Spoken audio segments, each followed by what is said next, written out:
This episode is sponsored by Transcend, a veteran-owned and operated performance optimization company that I introduced recently as a sponsor on this show. Well, since then, I have actually been using my products and I've had incredible success. There was initial blood work that was extremely detailed, and based on that, they offered supplementation. So I began taking DHEA, BPC 157 for inflammation, based on the fact that I've been a stuntman, a martial artist, and a firefighter my whole life, lots of aches and pains. Dihexa to help cognition after multiple punches to the head and shift work, and peptides. 4 months later, they did a detailed blood work again, and I was actually able to taper off 2 of the peptides because my body had responded so well to just one of them that it was optimized at that point. So I cannot speak highly enough of the immense range of supplementation that they offer, whether it's male health, female health, peptides to boost your own testosterone, which I would argue is needed by a lot of the fire service, or whether it's exogenous testosterone needed, especially after TBIs or advanced age. Now, as I mentioned before, the other side of this company is an altruistic arm called the Transcend Foundation, which is putting veterans and first responders through some of their protocols free of charge. Now, Transcend are also offering you, the audience, 10% off their protocols. And you can find that on jamesgearing.com under the Products tab. And if you want to hear more about Transcend and their story, listen to episode 808 with the founder, Ernie Colling. Or go to transcendcompany.com. This episode is sponsored by Team Builder, yet another company that's doing great things for the first responder community. As a strength and conditioning coach myself who also trains tactical athletes, dissemination of wellness information is one of the biggest challenges. Now, Team Builder is the premier strength and conditioning software for tactical athletes, and there are several features that really impress me. Firstly, there is a full exercise library, so you, the personal trainer, does not have to create that within your own department. Secondly, you can send out programming, but also individualize, which I love. So you blanket program for everyone. Now you can tweak based on someone's injury, someone's need to maybe drop some body composition, rather than having to write a program for every single person on their own. Team Builder also allows you to build custom questionnaires to collate health and wellness data. It integrates with wearables. And I think one of the most important things is obviously it tracks. To me, it's imperative that we as a profession start tracking our people from day one and then over the full span of their career, therefore catching potential wellness issues and injuries before they happen. Now, if you want to try Team Builder, they are offering you, the audience of the Behind the Shield podcast, a free 14-day trial to experience all of the features. And if you want to take a deeper dive into Team Builder, listen to episode 1032 with Melissa Mercado, or go to teambuilder.com. And I'll spell that to you because it's not as you'd think, TEAMBUILDR.com. Welcome to the Behind the Shield podcast. As always, my name is James Gearing, and this week it is my absolute honor to welcome back onto the show Jeff and Kathryn Nichols. Now, what I love about the conversations with Jeff and Kathryn is they are raw and unfiltered. Jeff has a background in Tier 1 Special Operations, and Kathryn has worked with our community on the wellness side. Jeff is also a revered tactical strength and conditioning coach. So in this conversation, we discuss a host of topics. From the damage Instagram influencers are having on people's wellness and performance, to cowardice in leadership and everything in between. Now, before we get to this incredible conversation, as I say every week, please just take a moment. Go to whichever app you listen to this on, subscribe to the show, leave feedback, and leave a rating. Every single 5-star rating truly does elevate this podcast, therefore making it easier for others to find. And this is a free library of well over 1,000 episodes now. So all I ask in return is that you help share these incredible men and women's stories so I can get them to every single person on planet Earth who needs to hear them. So with that being said, I welcome back onto the show Jeff and Kathryn Nichols. Enjoy.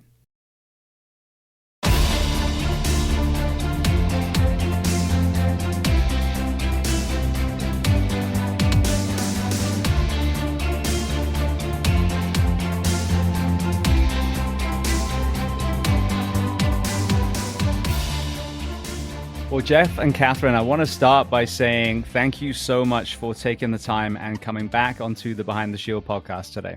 It's good to see you, James. You bet. You're welcome. And this is the first time I've had you on together, isn't it? I think so, yeah. I think we kind of, the last time you and I recorded, like she was maybe not this close to me, but we were like in an apartment somewhere like Airbnb in Austin or something like that. So she's always pretty. But I actually prefer this. There's a much more better balance here with like what we do. So I think it's so much better to have her, of course. Absolutely. Here. That's brilliant. Nice. Well, the last time Jeff and I spoke was episode 548. Your first one actually was episode 25. That's how far back we go. And then Kathryn was 569. So people listening, if you want some more backstory, go to those ones. But those two kind of line up with the very end of 2021, the very beginning of 2022. I know that when we spoke, we were reflecting on what was a very recent thing as far as the pandemic. I like to keep revisiting this because, in my opinion, the lessons that should have been learned weren't, and there was a disregarding of making the nation healthier. And it was the World War I trenches of Chinese conspiracy or everyone's going to die from COVID. Yep. So as an icebreaker, what is your perspective now reflecting in 2025 as far as things that if they were done well? And then what do we need to kind of learn from that? What can we not shove under the carpet? Go ahead. It's as far as what we've learned well from COVID, I think some people have learned to really start to question authority, question the medical system, question the food system. I think some people have done a good job in that. I think more of what we got out of it actually was poor behavior. I think it was very isolating. I think I remember James specifically talking to you about people going to public gyms and doing that. I feel like, yes, that has gotten more popular again, but I don't think it'll ever be the same as it was prior to COVID. And I think people still are more likely to isolate themselves or continue that behavior rather than going back into healthier habits or being in a community. Yeah, I think what was accomplished by the people who set out to accomplish what they were trying to accomplish, they did it. They created massive separation, and they created this have and have not pool, and the same thing of like, let's compare ourselves situation. And then I think that's in exactly what Kathryn said. I think a bunch of eyes got opened. But then I realized too, a lot of eyes got open, but the power of the opening the eyes didn't happen. We just got them closed again. And I think that COVID, for me, it's the catalyst for so many of my decisions for now, because everything I need to know about society's standpoint and what they think, I know COVID now. Like COVID told me everything I need to know about society in the United States and its people. It just caused so much mistrust, misinformation, and the I guess like the speed of information and misinformation. I guess it was incredibly hard to trust anybody or information during that time, And so now you have all these people, just like Jeff is an extreme person. He always has been. Now it's extreme. Now there's zero trust in it, and I can totally respect that perspective as well. Yeah. I will say that to the point of kind of like my understanding about medicine and science and things like that, like the likelihood of me ever going to another medical doctor in this country to provide a health and wellness oversight is probably close to zero. Like I will never go to another physician in the United States again for my sickness, for my colds, for my infections, nothing. I'm done with that. So my wife may be different in that sense, but like, again, my extreme nature, I've seen the truth. Like it's like COVID, like no paper mask is going to stop a virus. Like I literally did 2 missions in which we were going at people with Ebola and anthrax. We didn't have a paper mask over our mouth. The center, the governing body or the oversighting body for chemical, biological, nuclear warfare is here in Virginia Beach, SEAL Team 6. Nothing like it just took one. It would take one hand to go, hey guys, when we do this for real, we cover our body in complete rubber respirators. Like this paper nonsense didn't work in 1918 Spanish flu, and it is not going to work now. And the fact that we had medical professionals just outward lying and we're still hearing it and no one is being held accountable, That's all I need to know about my country. Well, what was sad is, again, my profession, we wear respirators for a living. We wear SCBAs in fires, and then we wear medical masks when we are in the back of an ambulance or a rescue, and we're with a patient that's virulent. And when we have our mask testing every year, we're having, put it on, and we have to do all these bodily movements and grimace, and they spray this. They spray this bitter, I think it's bitter almond, I think it is. And if you can smell it, then there's, and so this is a one-time use N95 mask. And then my community also, we're in the world of medicine. So we're exposed to science. We talk about, viruses and pandemics and all these things. And all the information that we're being fed was different than what we were being told to trust the science. So the firefighters and the paramedics and EMS of the world were just standing there going, what are you talking about? Yeah. Yeah. And just the silliness too, like people, would be like wiping off their grocery bags or something, like with a little bleach cloth, or just, just randomly wiping things off. And I'm just like, why are we, that's such an odd, illogical thing to do. Yeah. Yeah. So I think there's a lot of things. I think my hope always is that there is a continuing awareness of being critical thinkers. And I think that's with kind of the way it's awesome that we're just a touch point away from technology, all these sort of things. You got us back? Yeah. Yeah, on. Yeah. No, cool. Yeah, I'm sure this is where we'll edit it. Yeah. Of course. Perfect timing. Exactly. Yeah, no, I think that's like trying to, have technology be useful in critical thinking. And I think that's like where we thought that would be the key, right? It's like we have all this information, we have people saying one thing, we have someone saying this, like let's use our technology to find facts. And that you had grocery stores like Whole Foods removing NAC and acetylcysteine and all these really helpful that we know now are people going, oh yeah, that's right, this stuff totally does work, and sorry we took it off the shelves. Like, and nobody's punished for that. That complete, utter lack of accountability tells me everything I need to know about our leadership, our president, our administration, our government, all that for me. I'm just like, we have the smartest humans on the planet that are critical thinkers, and firefighters, police officers, and operators. Not a single voice was heard. Mm-hmm. Yeah, exactly. And we had so many people, even in the wellness space. I mean, this is the thing that I said throughout the whole 2 years plus was, you've got, it's a Chinese conspiracy people. Okay, I'm not going to have a vaccine. All right, well then you need to rely on your human body and your immune system. So making you healthier is the main priority. The other side, I believe that vaccines will help. Okay, good. Well, then you need to have a healthy immune response to the vaccine that you put in your body. So the healthier the human, the higher the survivability. So the only real focus, aside from PPE, if you do or don't want to, and then ultimately a vaccine if you do or don't want to, is making the nation healthier. And at the end, and I think we touched on this probably last time, like, we should have seen the pedestrianization of some downtowns, the real food put back in the schools, PE programs bolstered, local farmers being subsidized to make clean food. None of that happened. None of it. And see, that's the fear. Like, that's someone that I'm extremely capable. And so I started asking myself, do I need to really rely on any of these people and their information?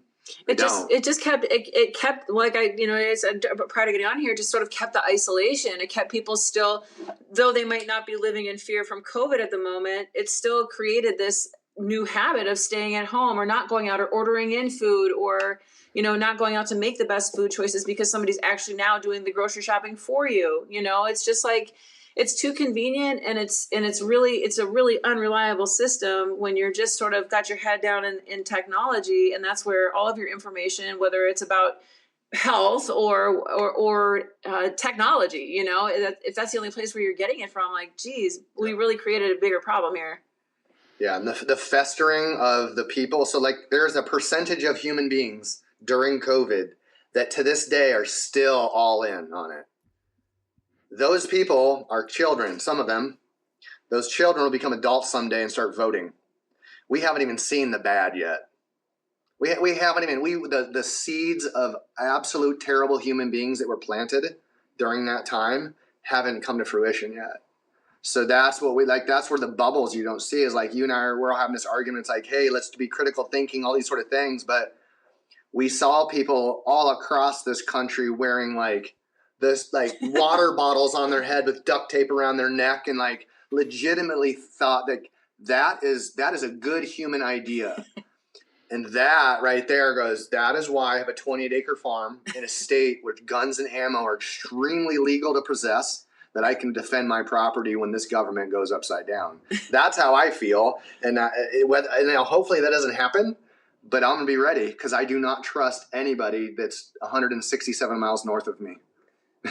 So, I've got everything. I've got all my facts, and I've got my science, and I've got my people around me. I don't need anything else. So I'm curious. I'm curious how, like, my son just turned 18 and pretty well-adjusted kid. He certainly went through the COVID experience, and he is a very critical thinking, good, like, wits about him person. So you kind of like, what's frightening is he's going to go off to college this year, encounter the opposite people that and so that generation, how that plays out, I'm hoping that people that are my son's age have opened their eyes and hearts enough to go, whoa, whoa, whoa, whoa, whoa, whoa. Like, we're not going to let society go into a panic when they're 30 years old, when they're our age, when they're 30s and 40s, making these decisions for family members and jobs and things like that. My hope, my prayers are that the kids that witness this nonsense won't put up with it if in the future. That's my only hope, honestly, is because I hear a lot of youth go, this is crazy. This isn't critical thinking. And, like my son, all this bullying stuff you hear about school. And I was like, my son to this day, he's like, he's never witnessed a moment of bullying in school. Not that it doesn't exist, but I just think that, like, we take these ideas and we propagate them. They're like that they're everyone's problem instead of just regional or areas or something. So I think it's like throw the baby out the bathwater both ways. And we got to like stop and like, wait. Both you extremes aren't helping anybody. And I think that middle voice does not exist in America except for in podcasts. That's the only play. And then conversation, but you're not going to see it in the news. You're never going to hear it from our president. You're never going to hear it from our administration. You're never going to hear it from our joint chiefs. You're never going to hear it from any of them people. Because it's for somehow that stuff has fallen off of society's sort of like menu, like of the real leaders, like, because people are always like, how do you make change on the inside? And I'm like, well, it's gotta come top and it's gotta come bottom up, and it doesn't, sometimes it's top heavy and the bottom slow to come. Sometimes we're bottom heavy, everyone's pushing, but then we don't have the upper support. So I'm not sure how to get everyone to communicate. I really don't. I think podcasts are a real great place. But it's just, I think some of us too in our field, we can vent a bit, and like the family that's living paycheck to paycheck and like really stressed out differently than some of us. It's hard to convince that family that their like priorities are out of order, and so I'm trying to be empathetic to it because there's so many good people. And I want people to keep serving and trying, but it's hard for me to be patient. What's been frustrating for me is trying to kind of disseminate the information on all the things that are challenging our mental health, our physical health, our relationships. And I mean, so much information. I've got over 1,000 episodes now. It's a free library, for people to dive into. And now in Florida, it's gaining steam as far as people opening their eyes on the work week, which is amazing. I mean, it really is. But one of my biggest, resistances are the firefighters themselves. And this kind of parallels COVID. If you keep people stressed and tired, they're very easy to brainwash. And I have literally young firefighters that are pushing again. Oh, that'll never happen. They'll never go for it. We don't have the money. They're saying things that these little fucking coward chiefs are saying. They're mimicking it. And I'm like, why do you not your family not deserve to have you home? You're not going to fight to go home, to be with your son or your daughter or your husband or your wife or your partner? Like, where's your backbone? And it's because they're so beaten down. Some of them are just fucking cowards, but some of them are just so exhausted that they can't critically think. But asking the simple question, the guy that made my coffee today, I always use as barista, he works 40 hours a week. I love my coffee. He does a great job. The person who you're going to call after pushing 3 numbers on your worst day ever is probably working either 56 or 80 hours that week. It's insane. So, when you beat down a group and you get them tired and stressed enough, they lose their ability to critically think, and they become sheep. And I don't mean that in a demeaning way. I just mean literally, where the shepherd goes, they don't question it, they just follow. They do. Yeah. And I think that, it's a not to belittle it, that's a very complex thing we're trying to unpack. Certainly, right? It's a complex thing, but you said it, man. That's the biggest, the thing that frustrates me more than anything, honestly, in terms of my profession, our job is, civilians really think that we're full of shit. Our leadership and our military leadership are fucking useless. Absolutely. Not a single person that's in our Joint Chiefs or our leadership command has ever led humans into combat. Not one time. They've just watched it all, and then they're all policymakers. And it's whoa, the Commodore here, telling Navy SEALs directly, you guys are not gunfighters. You better get used to this. You're telling the most equipped, trained, skilled fucking warriors on the planet, right? At least in the United States, that they should get used to not doing anything because they're no longer gunfighters. And that is what the highest ranking SEAL officer here in Virginia Beach said. Wow. And so we have all these active duty SEALs that we train. They come in and they're just like you said, head down, going, fuck, man. What am I doing? Why am I working so hard in these very dangerous things to be told by the person that's in charge of me, get used to this, you're not a gunfighter? And that very, very person was my commander at Red Squadron, which I'm that's what I'm fucking talking about. You're an officer that never fucking once did what we did, not one time. And yet you're there standing like your police chief charge. That's why, you're right, man. There are some people that have weak backbones, but there's a big, big percentage of people that are just fucking tired. And because they love duty, they really deep down inside, there's a core belief of love for what they do. That's why they can't balance that. This love is providing for my family, which I love, but I got to have, support from all this stuff. And that was always something, whether I did it right or did it wrong. I never bent backwards from my leadership. Not at all. Not as far as that. Now, did I do it in a very pragmatic way? No. But I also my thought was that here's the thing is, I saw other people stand their ground. And okay, so I'm going to stand my ground because you know why? My new guys need to see me stand my ground. And it's just, I'm not sure where to do that because obviously I've never been a police officer, never been a firefighter, but I am certain that across the top of our military, law enforcement, and fire, we all have the same complaints. I'm certain of it. We do. I can tell you from 1,000 interviews, we literally do. And it's amazing because you hear the same themes over and over again. And, the very thing that is an asset to you and your unit is an asset to me. I mean, we're the Swiss Army knife of the first responder community. If it doesn't involve arresting, we're it, and so you want that person who challenges, you want that person who innovates, who thinks outside the box. But then we're seeing now this culture of just, shut up and run your calls. And you've got these people that are relying on overtime to staff their department year in, year out. So these people are working, like I said, 80-hour work weeks every other week. And then we wonder why divorces are happening and suicides are happening and cancer is happening. And so being the weirdo is just literally putting your hand up, like you were saying earlier, and saying, why the fuck are we working 80 hours a week or 56 hours a week? But that in itself is, heresy until now. So this is why I'm excited. I think there really is an awakening. It's a small group of people in the middle, but I think the middle are finally kind of dipping their knuckles in glass and saying enough is enough. Yeah. Mm-hmm. Agreed.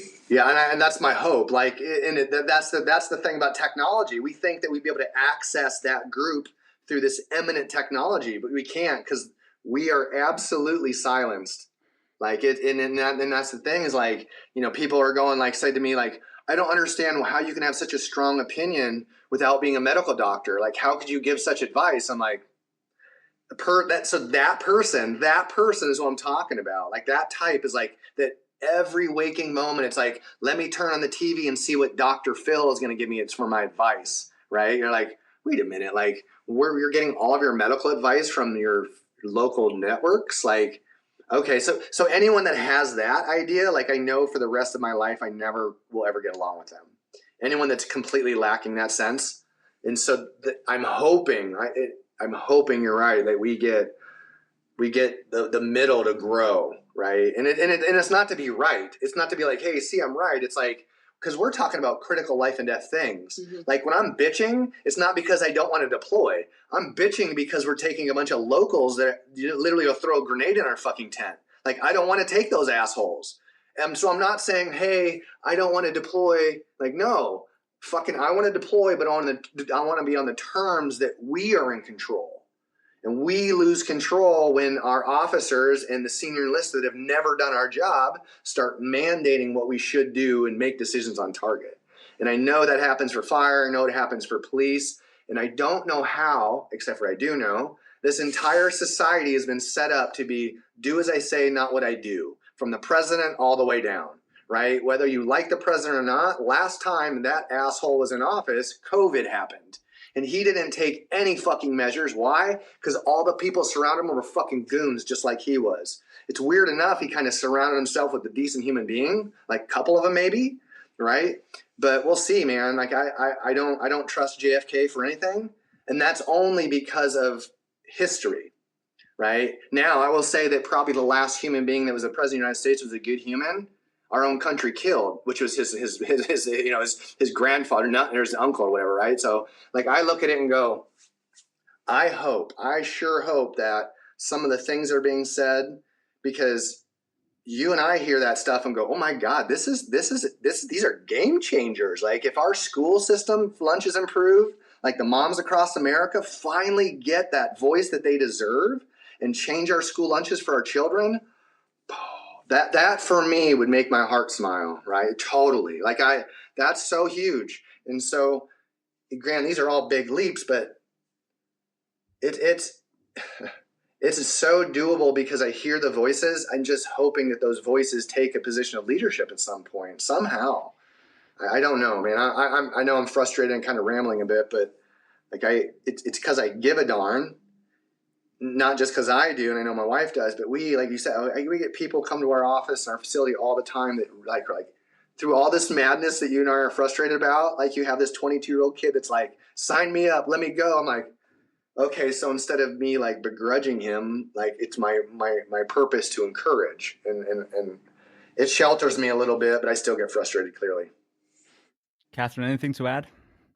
As far as getting people to like pay attention and the middle ground folks, I do think, James, like you said, some people, there is sort of an awakening happening, and there's been a huge push. I think it's pretty mainstream now for one to hear about breath work or meditation or, getting back to eating healthy or at least natural foods or something like that. Right. I do think that there is a push for people to start to make, change in the right direction.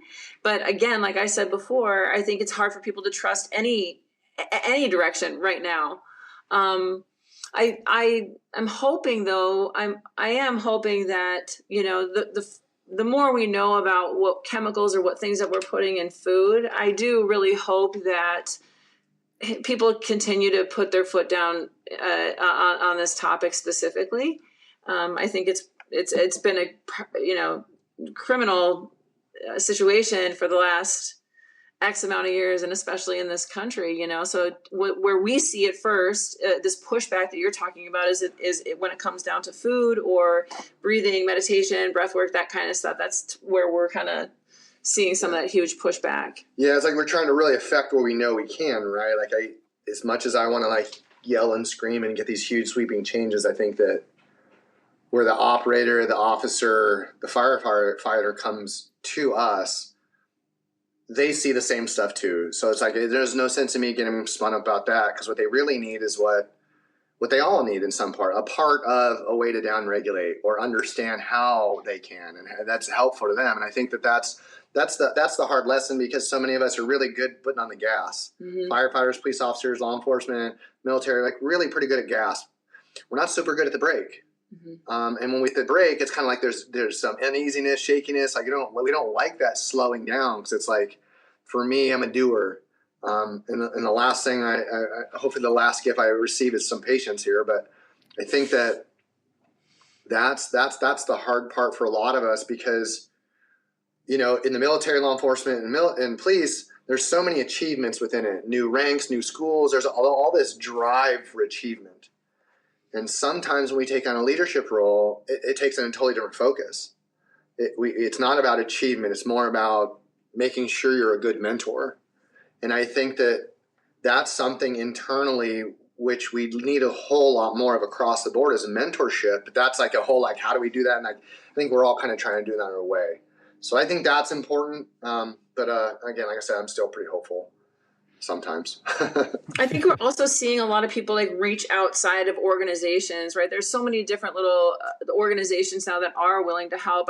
Like this is a perfect example of a podcast where you're having this firsthand information. So whether it's information like this, or you're seeking out good coaches, or you're seeking out a dietitian to make some of those changes, I think we're seeing a lot more of these like individual kind of little pop-up things, because if you are in the military, sometimes those aren't really accessible in the right way. And I think the same thing for just general public. I think that we're seeing some of that, people trending towards these little pop-up healthy, whether it's nutrition or meditation, things like that. Yeah. Yeah. I actually was at Publix yesterday, our grocery store here, and we were in the mixer aisle. My wife was grabbing water, but in the same aisle there was all the alcohol-free mixers. So like the fake gins and bourbons and all that. And I think this is the thing, is you vote with your dollar. And there is, I think, a beginning of a health revolution. Yeah. And it's something that I'm not over yet. I'm still on and off, but alcohol, my body hates alcohol, and that's another massive thing. So I think that there are these snowballs that are starting to grow. And, there's an equal and opposite resistance to it. Of course, I'm not 100% sure if this was true, so I didn't repost it, but supposedly there was a bill proposed in Texas to remove a lot of fast food from food stamps. Yep. And there was opposition from the American Heart Association. Yeah, exactly. Right. Supposedly it's, was it Pepsi and I forget, the Frito-Lay's company. Yeah, so not General Mills, but yes, I know what you're talking about. I think it was General Mills, yeah. So they actually fund AHA, and it's the same with I think with the NSCA, if I'm not mistaken. There's Kellogg, all that stuff. Like, have you ever been to the cafeteria of the U.S. Olympic Training Center? No, I'm not at that level to be there. It's great shit. Like every single thing is in the U.S. Olympic Training Center food galley. It's like craft macaroni and cheese, like Tyson's breaded chicken. It's everything that's subsidized by the government. It's the worst quality food on the planet. And it's like in London, like the entire village was meat free. Our athletes in the United States had to leave the village to get meat. That's weird, because we're massive meat eaters, so I don't even know where that came from. Right. So like that was the French Olympics, like no meat. So like you have these things that you're going like, are we like in like this weird little like comic book in Gotham City? Like if you read Batman and then you go to the pages, there's like a picture of like the Gotham Times. The headlines that's in the Gotham Times are happening. I was telling one of my guests just the other day, have you watched the film Idiocracy? Oh, it is. Oh, yeah. We're living it. And there was a thing on Instagram a while ago, and it was saying that the costume designer, and I think this is about 20 years old now, that film, was looking for a shoe that no one would be obviously wearing in the real future. So she came up with Crocs. And here we are. Here we are. Yep, combat Crocs. Yeah, like so I look at that and I'm just like, I have to think this is like you and I and Kathryn and people that are aware and awake, like we must be in this really small bubble, like because the people we work out with, fairly fit or trying to be fit or trying to breathe better, like all these sort of things. We're constantly around people that are trying to find some form of self-improvement, right? And then you hear things like this, and you're like, wait a minute, like, who's still not aware that fluoride in your water is bad? Like, how are we still, like, how is that still a thing? Like, how are we still putting fluoride in our food, in our mouth? Like, that stuff. And you're just like, because you have, you know, all this research that was science heavy. And then they're like, well, there's some legitimate research that's science heavy, but no one wants to hear that. Mm-hmm. Weird. Here, I know you've got probably a bunch of topics you want to go over, but here's the other one we're good. that drives us nuts is, in the rare instance that we are watching TV, the commercials that come on are always like medication commercials. And I'm like, and some of the medications are so targeted to something so specific. I'm like, what are we actually even watching right now? You know, or they all end with like Skyrizi, Rinvoq, all these. And they all have to do with gut and skin issues. Go. No, maybe we're just speechless now, but you probably feel the same way. Yeah. Well, it's such a specific thing. I've had that too. It's you know, some disease of the left fingernail on the pinky finger. Like, really, are there that many people that suffer from this that it's worth spending millions and millions of dollars putting this on Nickelodeon? Yes, the side effects sound awful, and then moreover, every single one of those commercials ends with, speak to your physician to see if you need this. And I'm like, if this is an awful idea. This is terrible. It's so, you know, like, it's just bonkers. Food and medicine, bonkers. Yeah. Mm-hmm. And that's like, you know, if you read the Marxist handbook, right? Step number 1 is you demonize the intellectuals. Step number 2, right? You go after the warrior class. You go after police, military, and law enforcement. Step number 3, you attack the food system. That is where we're at, folks. I mean, straight out of the Marxist handbook. Like, we are living it, right? Again. And that's the problem, is like, we always say cliches like history repeats itself. Well, no shit. I'm aware of that. So let's fucking stop. You know, like, it's like, but that's, again, is like, the people that are in charge, they have no interest in our best interest. And we continue to think that a 2-party system is somehow like fair, like useful. Like, there's 380 million people. You think that all of us, 380 million people, only believe in 1 or 2 ways? Like, that's ridiculous. So you go into the cheese aisle, there's 75 different kinds of cheese, but we got 2 political parties that are all the same people, funded by the same assholes, making the same decisions that for them. And the fact that we've taken our political figures and made them celebrities. And now, like, you're going to pick a side. I'm on my side. You're on your side. You don't understand me. You don't know. You're evil. I'm on this side. Pick a side. You got to be on a side. If you're not on my side, you're against both of us. That's what we've lived since 2000, you know, since COVID. That has been super clear of who really has our best interest in mind, you know. And I hope that I hope that everything that I say, that I eat my words the next time we talk. I promise you, I hope I do. Because this is one thing in my life, man, I really hope I'm wrong about. I've said the same thing. 340 million people, regardless of your left or right leaning, if any, you're telling me these are the best leaders. And we know they're not. No one, when they're first out the gate, when you've got lots to choose from, ever was like, Joe Biden is the best leader. Donald Trump, he's a person of color. He's orange, so we'll have him. Like, it's absolutely fucking ridiculous. Yeah. So, no, you know, when you have these 2 sides against each other, and then someone on the show a while ago gave a great analogy. If you in a medieval village, you get 2 groups of peasants arguing with each other. He goes, where are they not looking? At the castle. This is where we're at. No one's saying our system is broken, it's corrupt. You have to be a millionaire or a billionaire, and you have to have 0 ethics to succeed in this game. It's not democracy, it's demostocracy. Yes.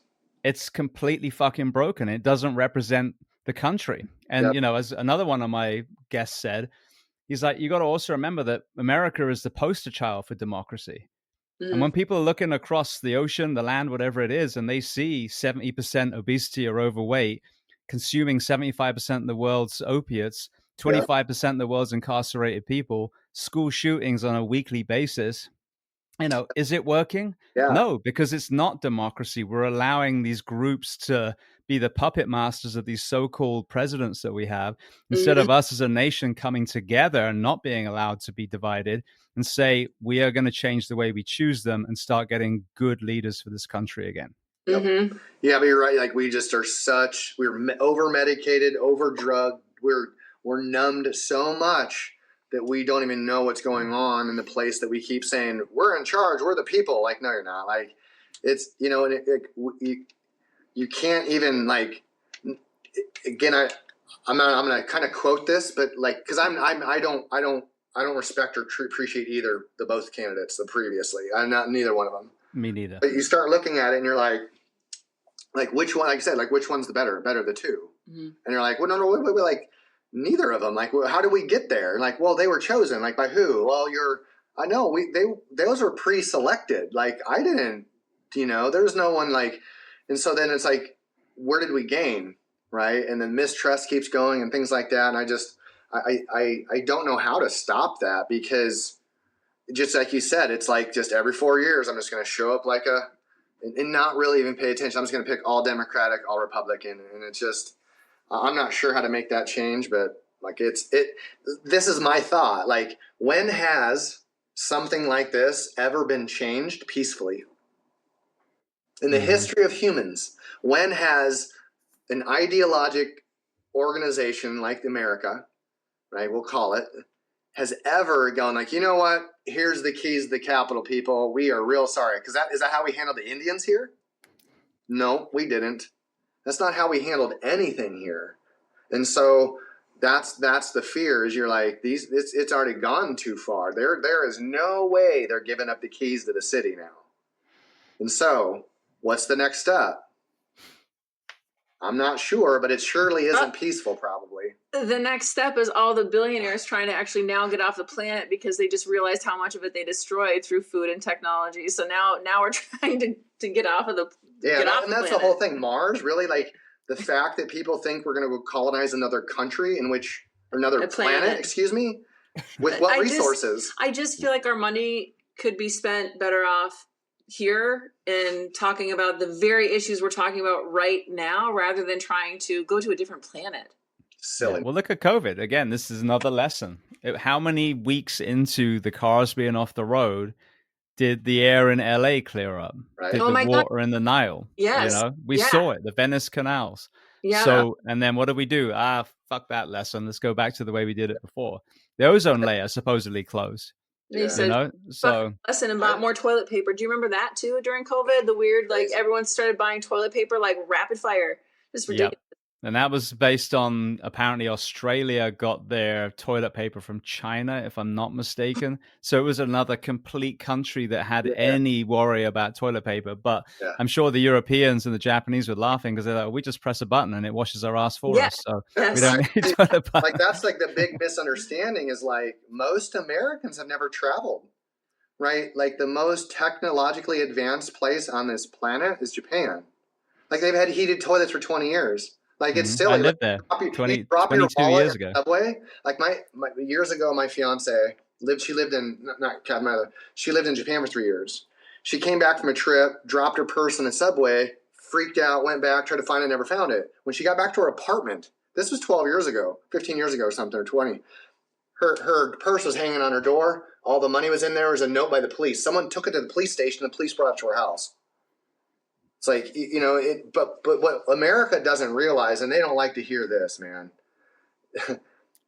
the most hated country in the entire world by everyone is the United States. We are so hated by the world, globally hated. Everywhere I've ever been, not because I was in the military, but just you get that sense. Like when we were doing our honeymoon in Belize, the amount of fucking entitled Americans treating the locals there shitty was like overwhelming at the airport. People with their bags just being rude, just like, wow, like Americans don't travel well at all, the entitlement.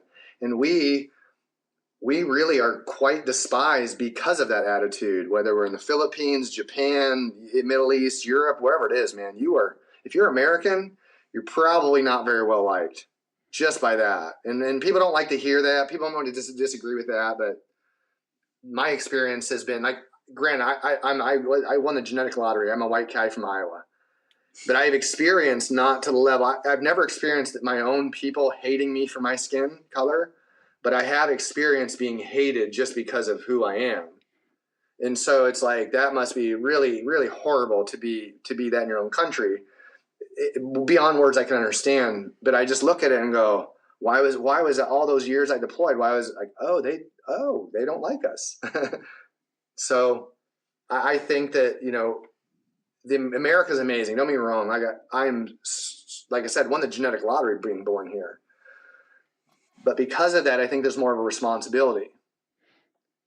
Yeah. Well, people say, why don't you go? And people haven't actually said that to me, but you hear people when they challenge things. They go, why don't you just go back to where you came from? It's like, well, that would be a bitch move, wouldn't it? If you really love a country, you stay there and you help it get better. Yeah. So that's why, I am firmly standing here. In Japan, I experienced that myself. I was a gaijin, and there were lots of people that loved us. And there were times where I'd be on a subway and an older Japanese person would move, because I'm sure they are still kind of feeling the ripple effects of, Nagasaki and Hiroshima and that whole thing. Mm-hmm. But at the same time, I there were times where they discovered I was English, not American, and then they'd be more friendly, because then there was a kind of, respect of manners and tradition and politeness and all that. But we are an amazing nation, and what our grandfathers or grandparents' generation did for so many countries around the world is absolutely incredible. And I just feel like we spit in the face of the greatest generation by the way that we are now, physically as well. Like, how are we supposed to do, how would we respond to another World War II when 70% of the country is clinically overweight, So and that's the military.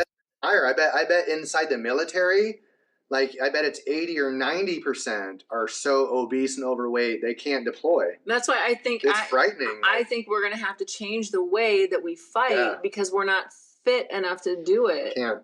Like that. I think that's what, like, that's the critical thing that I am certain of. Like, there's certain things that are kind of like a hypothesis. Mm-hmm. One thing I am certain of is that our U.S. military is the weakest it's ever been. Because it's never been.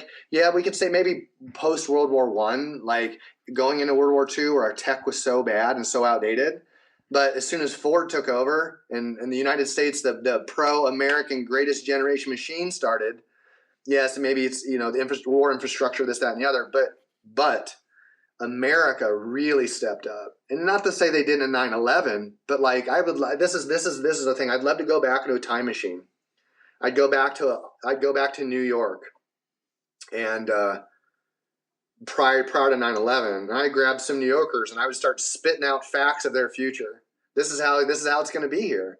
This is the way it's going to be after this. Like, people are going to regress. There would be New Yorkers that would throw hands with you if you said, like, New York's going to fall back on its heels and not be so patriotic. It's going to be the center of the demise. All these sort of things. New Yorkers are going to throw hands, right? Now it's like, that is the last place on this planet that I'll ever go in this country is New York. And by far, without question, the weakest, most cowardly fucking pussy humans that we ever get are all on the East Coast. That's what we get. We just get a ton of trash that comes down and train with us mostly. And so that's why we're moving to Alabama, because we're drawing a way different culture from the South and Southwest, Southeast, way different humans. We get a lot from the Midwest, but we get the pockets of real cowardice humans are the same places where, your Chicago, New York, your LA, like really, really shitty places. So like I don't see those places. I don't see New York ever getting better. Like there's 11 million people in that size of, there's no way, like I don't know.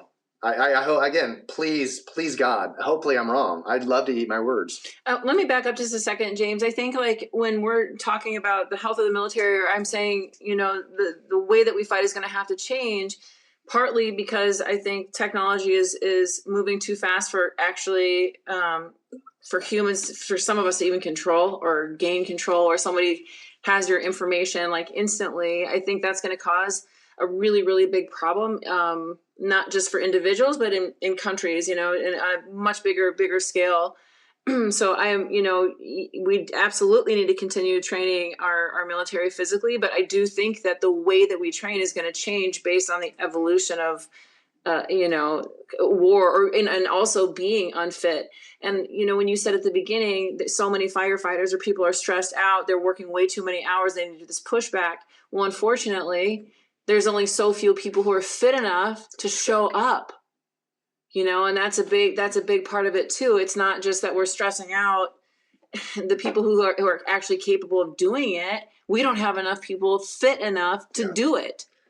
Yeah. Like my last example now is like one of my closest friends here, former Army, contractor for the agency, got real good dude, real good hard worker. He works for the U.S. Army National Guard for youth here, like last chance youth, and he works his ass off, but he's around all these government workers that never show up on time. Like he's working 67 hours or 80 hours a week.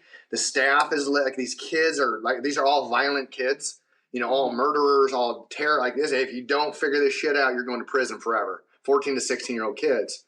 And the example of all the cadre, they're all a bunch of fat formers. They got out, got their veterans preference, took their government job, don't have to show up, can't fire him. And he's working all the jobs for him because they're taking advantage of him. His entire leadership too are all retired master chiefs, retired this, and they don't fucking do anything. And you're like, okay, so you see these people, like she's saying, that really want to go help. And then he jumps in this job and he's been doing it for a year and a half. He's like, I'm worn out, man. I can't be there for the kids. Instead of actually giving him a raise or doing something that he deserves, a promotion, whatever it is, they just take advantage of him more because they know he's going to show up, because they know he gives a darn, because they know he's also the only one that these kids are going to listen to. He looks the part. I post him all on Instagram. I'm a big dude, big good friend of mine, like real clean cut, like really cares about being like, I'm going to be there and be a good mentor for these kids, does all this extracurricular for them stuff. And just, I'm like, man, like it's those people that you're like, why is he not in charge? Like, and it's because he cares so much, and it's like, it's a frustrating thing. And, but there's just an endless few of us that are going to keep pushing. And I mean, I keep saying I'm going to walk away from this job, but maybe I won't ever do it because the people that keep coming through the door really, really are awesome humans, and they do care. So I feel like I'd be turning them away.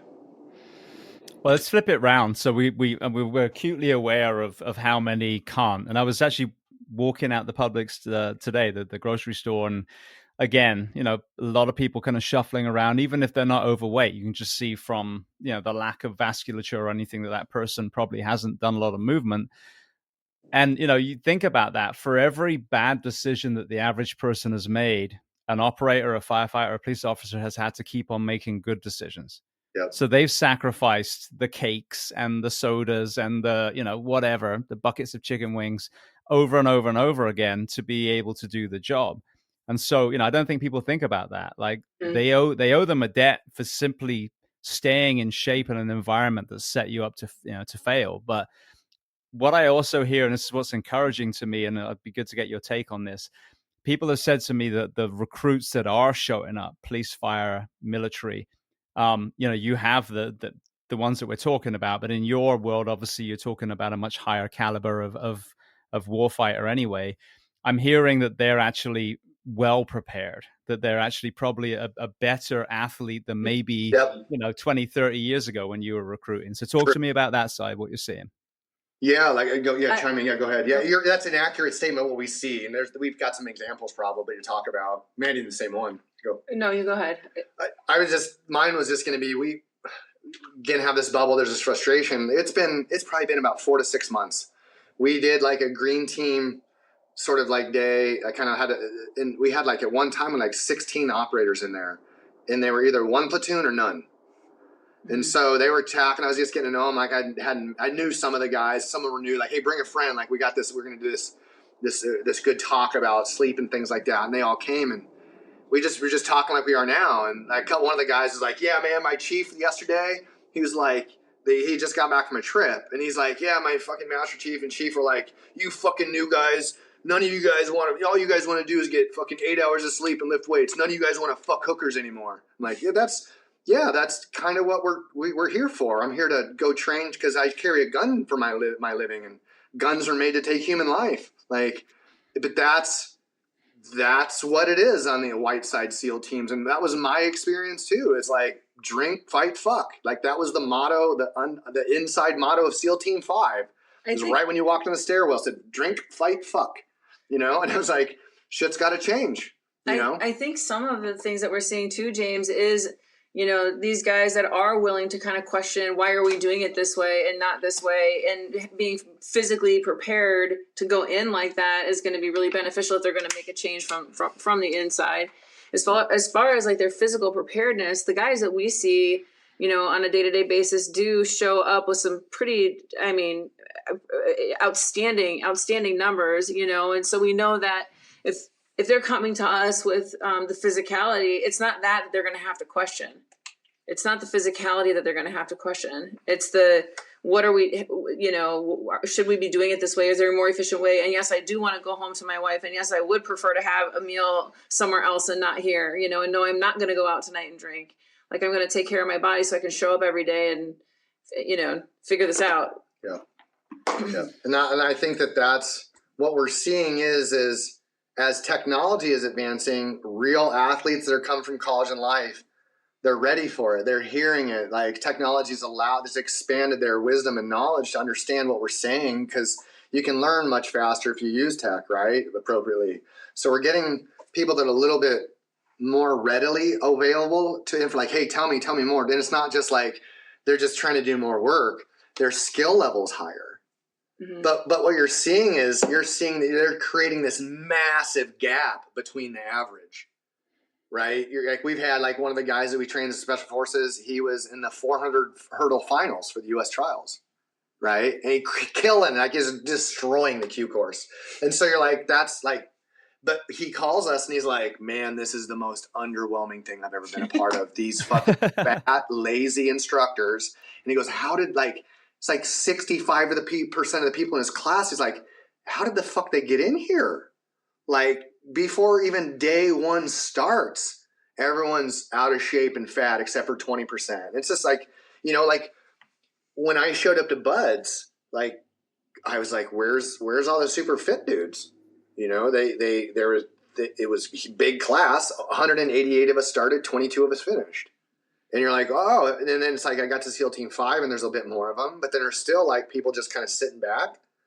And when I got to the command at SEAL Team 6, I was like, oh, okay, we've collected them all in one place. Okay, I gotcha. And so what my frustration kind of is that some of the skill we're talking about, better eating, better sleep, better stress management, a lot of that stuff we dealt with on the inside with float tanks. Like psychedelics were shit. Like, I've known about that for 17 years, right? And it's like some of those things on the inside are very progressive and they were being used. Like, look at all this benefit, but it never got shared. Mm-hmm. Like, the tactics didn't get shared. All the tactics that we developed because people died. The SEAL teams guys, I come in because I have like training firearms in the building and we go through stuff and they're like, they haven't, all the blood, all the tactics that we wrote in blood, like for a decade, they didn't get any of it. Guys are dying and training using old tactics, old gear. Like, guys in the SEAL teams having to buy their own fucking body armor. Navy SEALs I had to buy my own body armor at SEAL Team 5. Navy SEALs, so you take that for note. Our Navy SEALs are having to spend their own money to buy their own body armor right now. Why is that? Why is that knowledge not being shared? And money, right? We can send billions of dollars to corrupt governments, but we can't outfit our SEAL teams. Our Navy SEALs, like, we had a bunch of new guys come in. We were training them. We trained them. Well, a couple of them had to leave for the day and go like north here a couple hours to go shoot. Well, when they got there, there was no bullets. They didn't have any funding. So they drove all the way up there to go shoot. The SEAL teams had no bullets. No body armor, no bullets. So that is why I'm frustrated, because So many of us deployed multiple times a year, year after year after year after year, to develop tactics, to help make decisions, and help drive decisions for our community. And none of it got disseminated. Did it used to? Has there been a drop-off? No, that's what I'm saying, is like, I'm looking at it and going, like, none of this got pushed past. Like, we have, like, not that in this setting, but like, one of the biggest rules in a firearm in our world is like, if I have a gun presented, I'm going to go through a door. I don't break my gun down, because that's where I would get shot. Though you never break your gun down going through a doorway. But that's, if you go on to CQB websites and all these tactics, you have people always breaking their guns down, and they're current operators.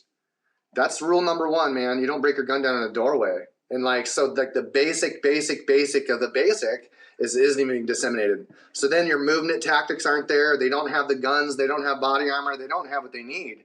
And they're frustrated because they have put everything into this, just like I did and so many guys did before. And when they get in and they put all that emotion in, you're like, well, why would I stay in? And so the mass exodus of the SEAL teams is happening. Mass exodus. There's no bonuses. There's none of that's happening because they're like, well, that's it. When we get into a conflict other than war or get another war, all of a sudden, like, well, we need more manning, and they start throwing bonuses at people. Instead, now, when we are not involved in massive conflicts, we can start licking our wounds, learn how to sleep better, learn how to deal with all the stress that was just placed upon us for 2 wars the last 20 years. But so many of us have gotten out. Like, the military leadership is not who's best, it's who's left. Mm-hmm. And same in the police department, same in the fire department. It's like, hey, all those lessons learned left the community with us. Because every 18 months, there's a new strength coach, there's a new dietitian, there's a new somebody like that goes in, takes the job for a month, quits, so they can put on their resume, trained Navy SEALs, right? And right now, they're opening up a JSOC facility in Romania for 2 years. They want a 2-year strength coach in Romania, unaccompanied, no family. It's like, what the fuck are we doing in Romania? It's close to Ukraine. There's your answer. So it's like, we're doing all these things that we've resolved, but the subject matter experts have all gotten out and started doing it on their own, because this is where we can get traction. Because all the stuff that I did on the inside, I can bring it out here and give it to guys younger. And as they work through the community, they own it, and that's what we want to educate them that way through all these practices that they're hungry for. This is what we're seeing in the fire service too. And, people will say, oh, we're still getting people. We're still hiring. I'm like, yeah, but who are you hiring? Right. There used to be thousands of us trying to get a handful of positions. Mm-hmm. Now, I've had, and this is all over the country. Yeah, we've got 100 positions and we had 150 on the list. That means you took 2/3 of the list. You used to take 3% of the list, 10% of the list. And then on the other side, so that's recruitment and then retention as well. There's more and more and more people not even getting to that retirement age. Yep. And that lack of knowledge has created an environment where a lot of fire departments, 50% of them have 5 years or less. Mm-hmm. So that fire engine, in theory, could show up to your family's worst day with a couple of brand new, rookies, probies in the back, an engineer that just got to ride up after a year or two, and then a lieutenant maybe it's got 4. Yeah, that's terrifying because they haven't seen anything yet, And so, and I was very lucky that my favorite department that I worked in, my captain had 33 years in the front seat, just him. Mm. And so that is the difference. And like you said, when you walk out the door, it's not just a human being with a heartbeat that you can replace with an 18-year-old. It's decades and decades of experience and training and awareness and knowledge of red flags that you just let walk out the back door. And then when you factor in the mental health conversation, that organizational betrayal is now a massive layer to the addictions, the alcoholism, and the suicides. Yeah. Yeah. And then when we talk about the reality that it's a multifaceted issue, everyone wants to like just compartmentalize everything and say, no, these are all, they're not interconnected at all. They all are interconnected. And I think that's the frustration, is because the person that's doing most of the work, actually physically enduring most of the stress, like, they're going to do it anyway. right? And so it's like you need leadership to recognize the doers and go, hey man, you're not working 80 hours this week, you're working 30. And then I'm going to put you on dispatch a little bit to work that a bit, and then I'm going to ease you back in. It's, you know what I mean, like, or whatever it might be that's reasonable for that service. Because, like, you know, in the military, it keeps saying we're going to come back and do reintegration, like all these combat deployments. Nothing, man. They just wanted to have a check in the block. It's like, let's send you to this stupid hotel in Williamsburg, Virginia, with a bunch of screaming kids and strangers, and say, hey, down-regulate, welcome home. Right? Because 6 days ago, you killed 9 people. Like, it'll be okay. You know what I'm saying? Like, you start dealing with that, and the people that are saying that, they're like, hey, man, like, when's the last time you encountered this trauma, this situation? Well, no, but I've read all about it. My professor that I worked my PhD dissertation on did 35 years of clinical bullshit and research. Like, awesome, man. Like, that's not helping at all. Not at all. Right. And I think what we need, what's happening is you're getting a bunch of people like you and I that aren't just being a strength coach or going, like, they're actually going, I'm going to be a psych. I'm going to impact, because they were really, really let down there. Like, no one could seem to put me together. All they wanted to do was throw pills at me. So when I find somebody to put me together, I was like, oh my God, like, okay, this is super doable, and I can share this. And so I think that's the problem, is you have people of leadership that have no way to disseminate wisdom because they've never experienced it. And again, it's like that side. I get it. It's like, you're going to be an administrator and these things that, like, I get that. But as an administrator, you have to be really good observational of how your people are. You really got to manage them, because people won't manage themselves in those stressful environments very well. So I hope that this middle ground drives a bunch more of us into these clinical places where these clinicians have been. Like, my assistant team leader in Red for a bunch of years, he's about to finish his PhD in mental therapy and things like that in San Diego, like whatever that is, as be a psychiatrist. And so you're like, that guy, if he came back in and started working with the community, would have so much respect. But the question is would that guy have the emotional bandwidth to go in and deal with the dipshits? And I don't know. Like, and that's like, there's no way in hell I would ever go back into the military and be a strength coach within the military. There's no way, because I saw it already. I saw that they have no decisions. They're all under the thumb of the damn CO and the master chiefs that are completely clueless.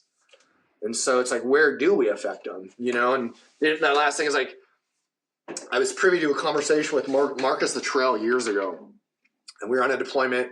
Our master chief was talking to him, and he's like, because Marcus really wanted to stay in. He had so many health issues. He wanted to stay in, and he's like, listen, man, you are going to get medically retired. And the master chief and Marcus goes, man, I just really want to help, man. I want to be helpful. I want to do all these sort of things. And the master chief goes, and listen, Marcus, he goes, if you really, really want to help the community, get out and do it. And it's a weird thing, because you're like, how the fuck am I going to help the thing? And when I got out and I started my first gym, and people started coming to us to training, and then I got out and we created Performance First, and you're like, oh, that's it. Like, we've got to plant some really good seeds that are better than me, that are stronger than me, that don't have the moral hiccups that I had, that don't have, like, that's what we want. Like, I look at my son, I'm like, I want him to be better than me. Doesn't need to, like, I want my son to recognize the things about me he doesn't like, so he doesn't have to be that. And I want the operators, the kids that come in and go, you know, Jeff, like, you're a great coach, but some of your, like, I'm not going to take that with me. It's like, good, don't, you know? And I hope, and especially because Kathryn's here with our business, we always joke, like, I'm just the handler. People come to see me. I'm just the but handler. They leave realizing how much more good they can do if they adhere to her mentorship. Because guys like me, like, hey, you're a fireballer, those guys are gonna go do it anyway. They're gonna jump in the fire and go through the obstacle course and go through buds and be like, yeah, I fucking did it. I knew I would. But like, yeah, I know. Like, now you need to go see her. And that's there's missing this really, really there needs to be some feminine energy in our military that isn't camouflaged with masculine bravado. We need extremely feminine warriors that go kick some ass. We need extremely masculine guys to kick some ass. We need a bunch of people in the middle to do what the fuck they're going to do. But we need to bring the masculine and the feminine together. And because that's whether it's in a household, like what's the happiest, healthiest home? It's when the mom and dad, the spouse, it's that connection. And I don't know how to propose that in our military, but instead of our women trying to be men in our military, we just fucking need some women that want to be women and men that want to be men. And I don't know. Well, hopefully again, like this middle ground grows.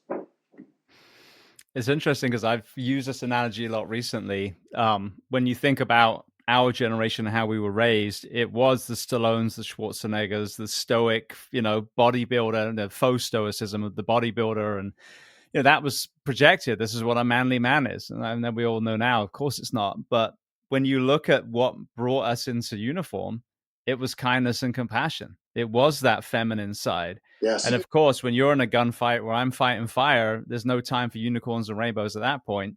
But then after is when you give yourself that same compassion and kindness. It's when you work on your breath work and your meditation and your stretching and all the things that are going to down-regulate. And that, I think, it sets you up for a healthy transition out. If you're just this white circle, you think that you're the fucking RoboCop, and that's your identity, you're going to have a fall from grace when you come out the back door.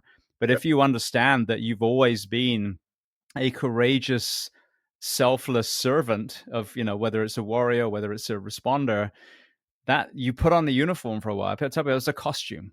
It's Halloween. It's all it was. You did a job. You wore a specific clothing for that point. If you're in the fire service, you wear a helmet from the 1930s. And then, you progress out, but you carry on that mission. I think this is what's interesting. What you did and what I did with this is that very thing. Like, if you can't fix it from the inside, fuck it, I'm going to fix it from the outside then. Mm-hmm. And then you realize how much more freely you can speak. And it's not about talking shit. It's about dragging problems into the spotlight and then finding solutions for them. James, I think that with the guys that show up at the door are also looking for change and looking for, that this is the way to empower people to then go into the organization, to then go into create change, because they can see, it's not happening from the inside. So coming to outside sources, like I had mentioned before, whether it's nutrition or, meditation or certainly physical training, people are coming to the outside to get, to get better. Yeah. Because on the inside, it doesn't exist. And that's where people scratch their head and you go like, what do you mean this sort of service doesn't exist on the inside? It's like, it doesn't. There are no strength coaches with progressive ideas because they're not allowed.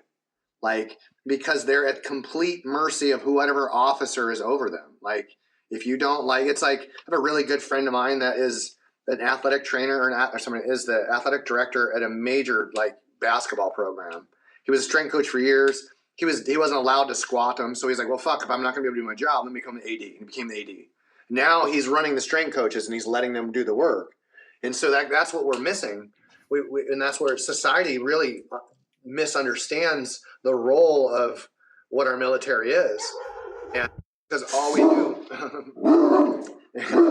exactly. We have so many people that are in a position that have never done it. And it's hard to get people to respect up. And it's not that we can't have respect up for people that haven't done the job, but it's we see the people of leadership when we say, hey, why are we doing it this way? It's never a give and take. And I get that sometimes orders are orders, but we're talking about down regulation. We're not talking about mission. And so we got to stop pretending like all these things are mission directives. We can't treat people in sleep, recovery, and diet like it's a mission. Nobody wants to fucking, it's funny. It's like, I tell people, yes, I cursed as a child. Yes. But I never had tattoos. I never missed school. I was literally an altar boy until I was I never missed church. My mom would not let me miss church. It was on swim meets. This is not exaggeration. We never had a vacation because we were swimming. If it was in the middle of swimming, I was made the finals in 4 events, but it was on a Saturday, I didn't swim those events. My mom took me to church and I missed my events. So like I grew up in a very sort of strict bubble. And I joke people, I was like, I joined the military to get tattoos, get a beard, and kill people. That's what not in like in all that kind of happened. You're like, that's pretty extreme, you know, but it's a joke because you're like, we're not asking for choir boys. We're not asking for altar boys necessarily in this case, but we've just shunted all of these things to like, everyone's got to be shiny and perfect. And like, I don't know many team guys that came in that were like shiny and perfect. We're pretty flawed in a good way, you know, and that's what kind of makes us like go a little bit crazy, or makes us a little bit crazy and lets us go for it. And I think we need that. But we also need leadership to recognize that when I was complaining, it wasn't because like I didn't want to be there. I was complaining because I know it can be better because of the people. Like that's the frustration. There's so many good people in our professions, and I want so much for them, and I don't see it enough. Yeah, I agree completely. I mean, even the way that we are screened at the front door, I was very honest, the very pre-test that I did, the very first one, and they screwed it up and threw it in my face. And I was like, oh, so you have to lie to become a firefighter. Got it. And then I told him, the choir boy, you know, oh, yeah, no. Yeah, no, I would never touch that stuff. Oh, I would never do anything dangerous. Yeah, no. That's what created me to want to go into burning buildings and hang off buildings and ropes. Right. So it's so crazy. But you know, these. Go ahead. No, please go. Well, but these, you know, when processed, this is the thing. If you have stuff that's buried down as bad when you're young, that needs to be worked through. It can definitely be a fracture in your foundation otherwise. But those struggles, and we're talking about the word trauma being used. I like the word struggles. When you've worked through them and you found these tools, those become strengths. That is why you are a great operator or a great firefighter or a great cop, because most of us have been through these things. And it also makes you a very empathetic and compassionate, especially in the first responder professions where you really need to be. Mm-hmm. Like we are literally maybe the only beacon of light for some of these homeless individuals, some of these sex workers that are being pimped out everywhere. We're it. So if you're a piece of shit and you're treating these people poorly, then shame on you. So, you know, we are, you know, it's such, like you said, it's such a beautiful calling, such a beautiful community. And just like you, I just get so angry because they fucking deserve better. Mm-hmm. Their families deserve better. They leave their families to go protect strangers. Some of them die protecting strangers. And then the same profession is called racist and all this other stuff. Like, we owe so much to those men and women that we have to fight for an environment that creates longevity and performance, not this toxic leadership that creates divorce and suicide. Yeah. I mean, it's interesting because we know the truth, and I'm just, again, like, I'm waiting for the truth to be heard because I know, this is what I do know about America, is I know about humans, and we saw it 9/11, man. Like, I remember where I was at September 12th. I was in the Deep South. And it's you know, the Deep South is a surprise. Like it's one of the least racist places I've been. Currently it exists for sure everywhere. But even just like the social divide of not knowing somebody on September 12th, when I was walking the campus, I remember vividly thinking I got back to my apartment, and all three of my roommates were from Canada. And they're like, oh my God, like, this is crazy. Like, you're not joining the Navy, are you? I'm like, of course I am. Fuck yeah, I am. I absolutely am now. But like, the thought was like that, you know, there are so many people out there that don't understand it, and that's okay. But when it's time to go, the people are going to go. Mm-hmm. And we want to make sure that, I think my fear is that because of people are starting to wake up, we get it all the time. We have so many people that are afraid to join the military, not because of them, because they know that they're going to encounter somewhere in their service that they're going to have to be real patient because they're like in this log jam of idiots. Mm-hmm. You know what I mean? Like, and it's once you get that through the log jam of idiots, you're like, okay, now I really do think the military, law enforcement, police, it's the energy in this country, it's the professions of the country that is capable of moving that needle. I wish I knew how to get all three of us, and then your civil cert, like you're talking like all the groups of us that are serving on a capacity to make this world a bit better. Maybe we're all collectively doing it in a different way, but I hope, man, I really do. I really hope. I wrote a book last year, and I am gonna make it into a TV show. It's got all the elements. It shows, my profession, what we actually do. It shows the world through our lens. So just like I touched on the homelessness and the gang membership and all the things, but then there's a multi-generational trauma story, because the lead guy, when you meet him, he's already spiraling down. Then he goes on this growth journey and learns about his father and his grandfather, which takes you all the way back to World War II France, and then you go forward again. And I had this kind of epiphany just the other day. In 1984, the book, and modern day, the screen is used for propaganda. Yeah. Well, what a beautiful tool to flip it around and Yeah. educate the people and tell a story that will be as captivating as a Tiger King, but a lot more nutritious. Right. Yeah. Yeah. And you get people to question things. So I've got this kind of grandiose plan for, just sowing. It's all it is, seeds, just sowing seeds. So you go off on your own rabbit hole journey, but why not use the very tool that's been used to divide us to bring us back together again? And I think you're right. Like, it's like Kathryn said to me once, she's like, like one of my breath practices she had me doing when we have some flowers in bloom, and she's like, hey, focus on the flowers, just like for right now. And she's like, what do you see in the flower? And I'm like, okay. I'm like, I was going along with it. I'm like, I see, they're pink. And she's like, well, what's in there too? And I was like, she goes, it's darkness, black. She goes, you can't have light without the black. You can't have the beauty without this. And like, I think that's the hard balance that we find is I'm really, really good at smashing shit and being sneaky and then but what I need, what I know I need is something to balance that. And I know there's a balance. I just don't know how to plug the balance in for somebody else necessarily. Everyone has their trauma and their thing and whatever you want to call it. And one of my closest friends that I operated with for years and years and years, like she mentioned, called the other day. He got invited to a nonprofit dinner by one of the Gold Star moms. Had good interaction, but she kept persisting. You must still be under trauma. No, not this guy, not me. Like, I have my other issues, but my does not at all come from my time as a SEAL. It's I've already handled that, and I think I handled that because I was around really good mentors, really great leaders, really great team leaders, really great people to help me be that tactical guy. But like you said, that white circle, that ideology, when I got out, I didn't know what to make of it, and I think that's I hope, man. What I've never really seen is what you and Kathryn are kind of talking about is like bringing in what the community needs. Like this, like they needs to be somebody that, and that's the thing is like, it's easy for me to do that with my wife. I trust her. I totally trust her. To build that trust for those operators is not great because I can tell you right now, like I've been turned. When I was at SEAL Team 6, I went to go see the therapist twice.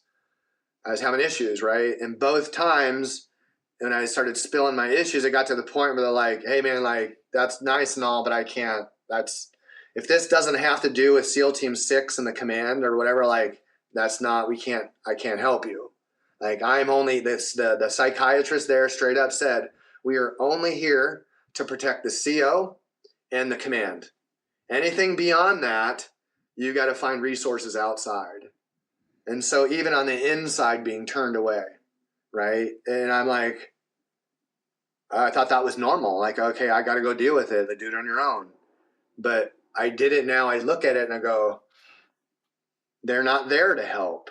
They're there to protect someone's name.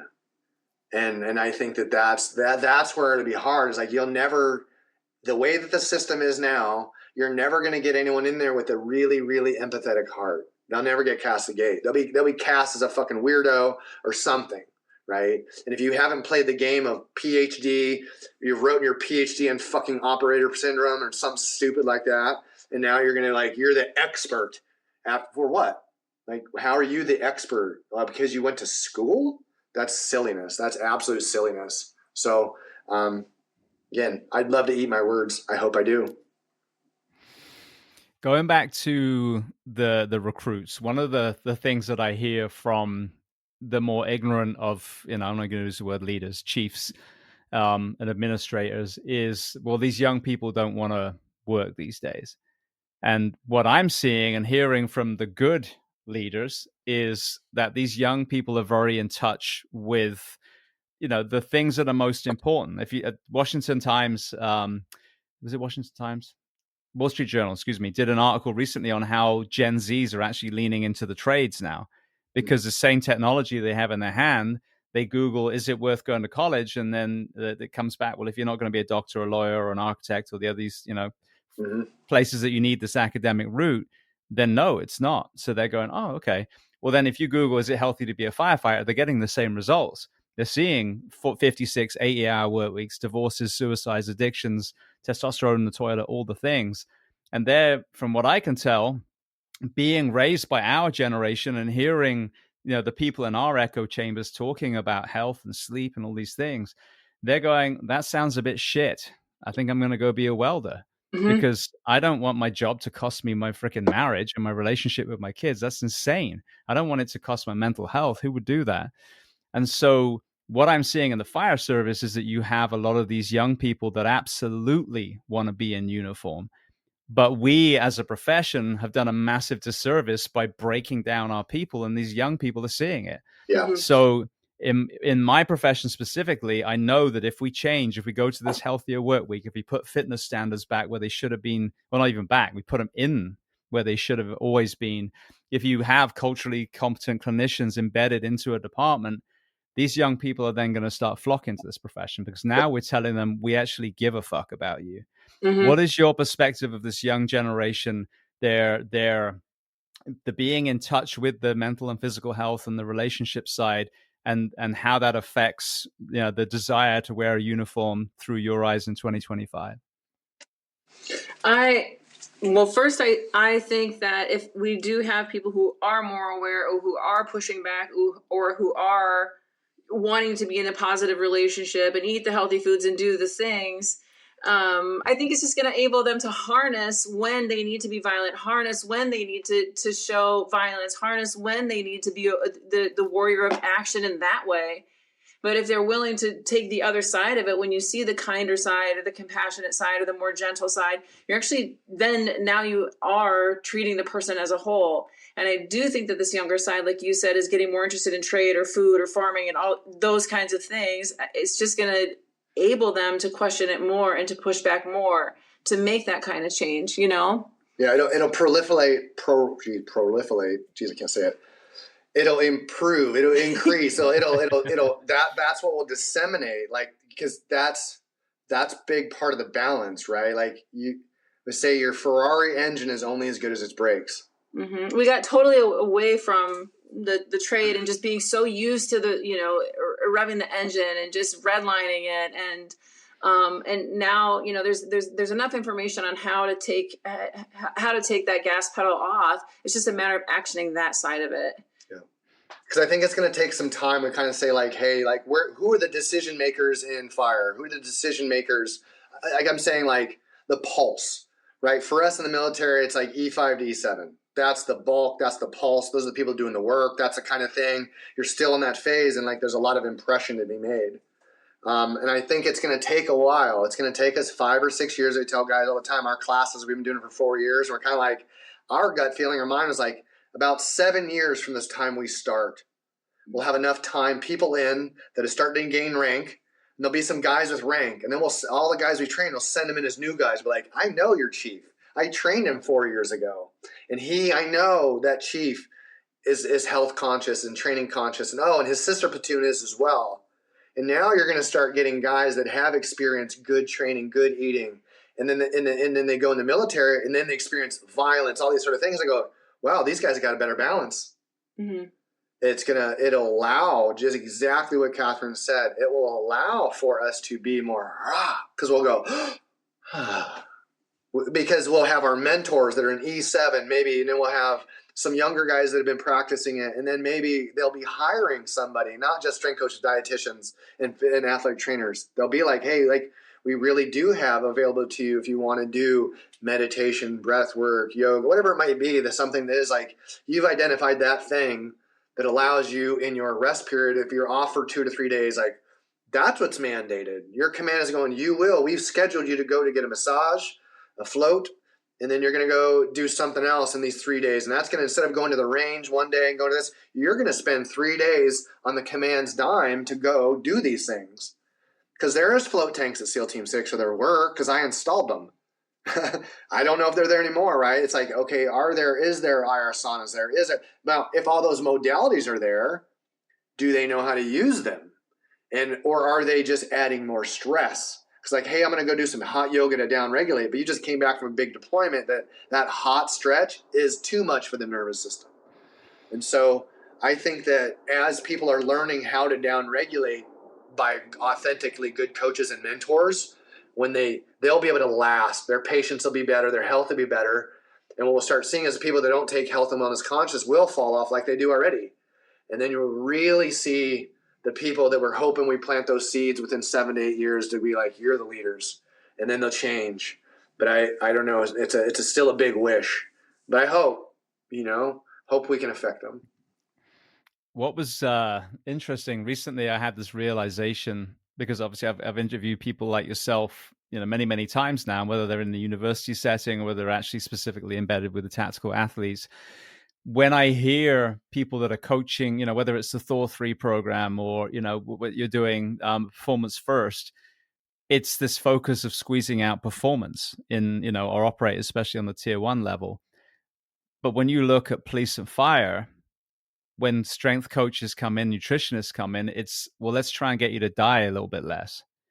And so there's this chasm between where we are and where we should be. Mm-hmm. Like if I had to respond to the hotel next to my last fire station, it's basically 30-story hotel. It's 28 or 29, but there was a ballroom, so easily 30. The gear that I would need to ascend to actually fight a fire is 100 pounds on my back. So it's 100-pound encumbered 30-story climb, and then you go to work. Mm-hmm. And so it's so crazy to me that because we've allowed this to deteriorate, we're just, literally a lot of the conversations in the wellness space, we'll just get the firefighters to walk. I had one where they taught us how to make a bowl of oatmeal, and they walked around the station 3 times. That was their wellness. I shit you not. And this was a local agency that trains, athletes, like Olympic athletes. Yeah. So this is what we've also got to realize. And I think that's the problem, is like we've to that point, we as professionals they've allowed the dumbing down. Like, we're using terminology that isn't accurate. We're using practices that aren't. And also, James, just to kind of harp on what you said too, people they're just trying to get the check in the block. Like, yes, I got to spend time with these firefighters, and I got to teach them something to mark this block that they got continuing education or whatever it is. Nobody's getting anything out of it except for just wasting more time. Yeah. So no, right, because she's right. Because this is all firsthand experience. Like, we volunteered for the police department here for years.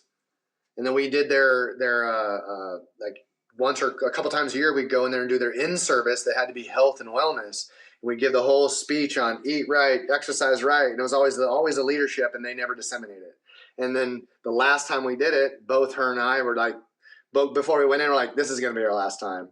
We're going to light these fuckers up. And we did. And then we got lied straight to our face by the SWAT commander. I'll email you. We got you in the books. Lies. And it wasn't even about us. It wasn't even about the money grab. We volunteered for 5 years, twice a week. Mm-hmm. Right. And it's like, no, we're not even asking for money. We want to make our home better, our city better, safer. Why don't you just implement the things that we did? No, not going to do it. No, we're good. We got the block checked.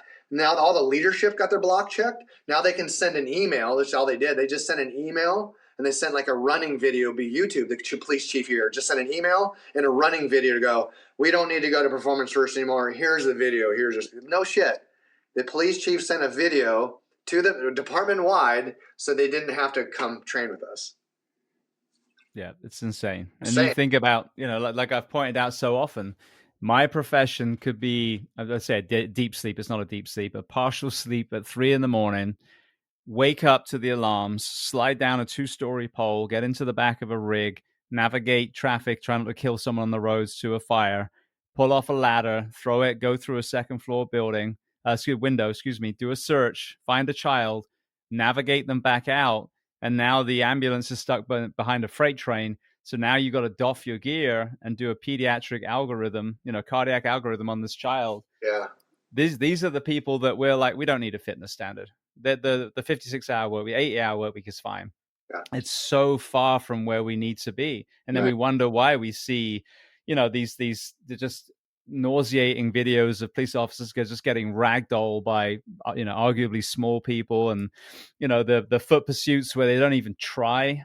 They just, watch them run away. And it's like, well, that's all well and good if it's a car thief, but what if they're running towards a kindergarten with a knife?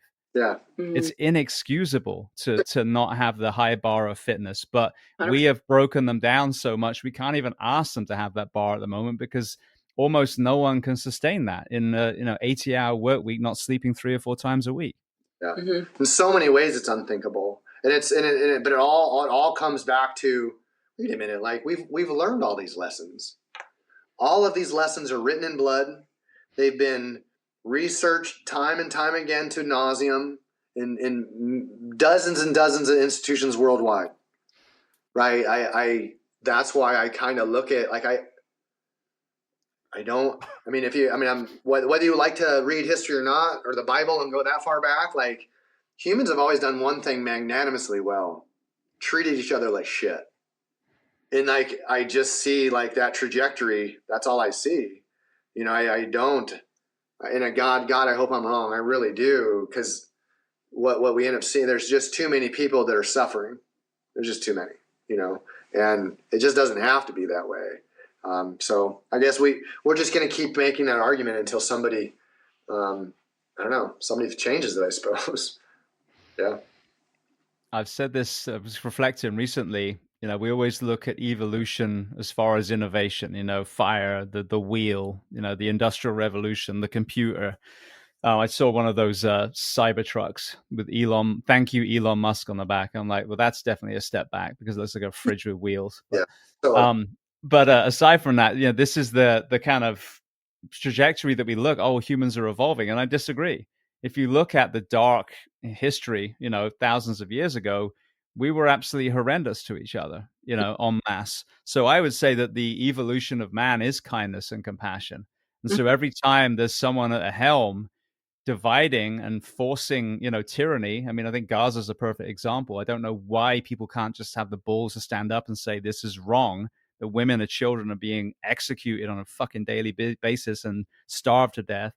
Like, those kind of things, that's regressing us. That's sending us back. Like, if it's not kindness and compassion at the root of something, and World War II, there was, they were trying to stop, the genocide of that, against the Jewish people at that point. So there are times where, yes, you have to fight for kindness and compassion, but this apathy that we have now is allowing us to, in my opinion, to literally be regressed in time as far as our ability to be kind.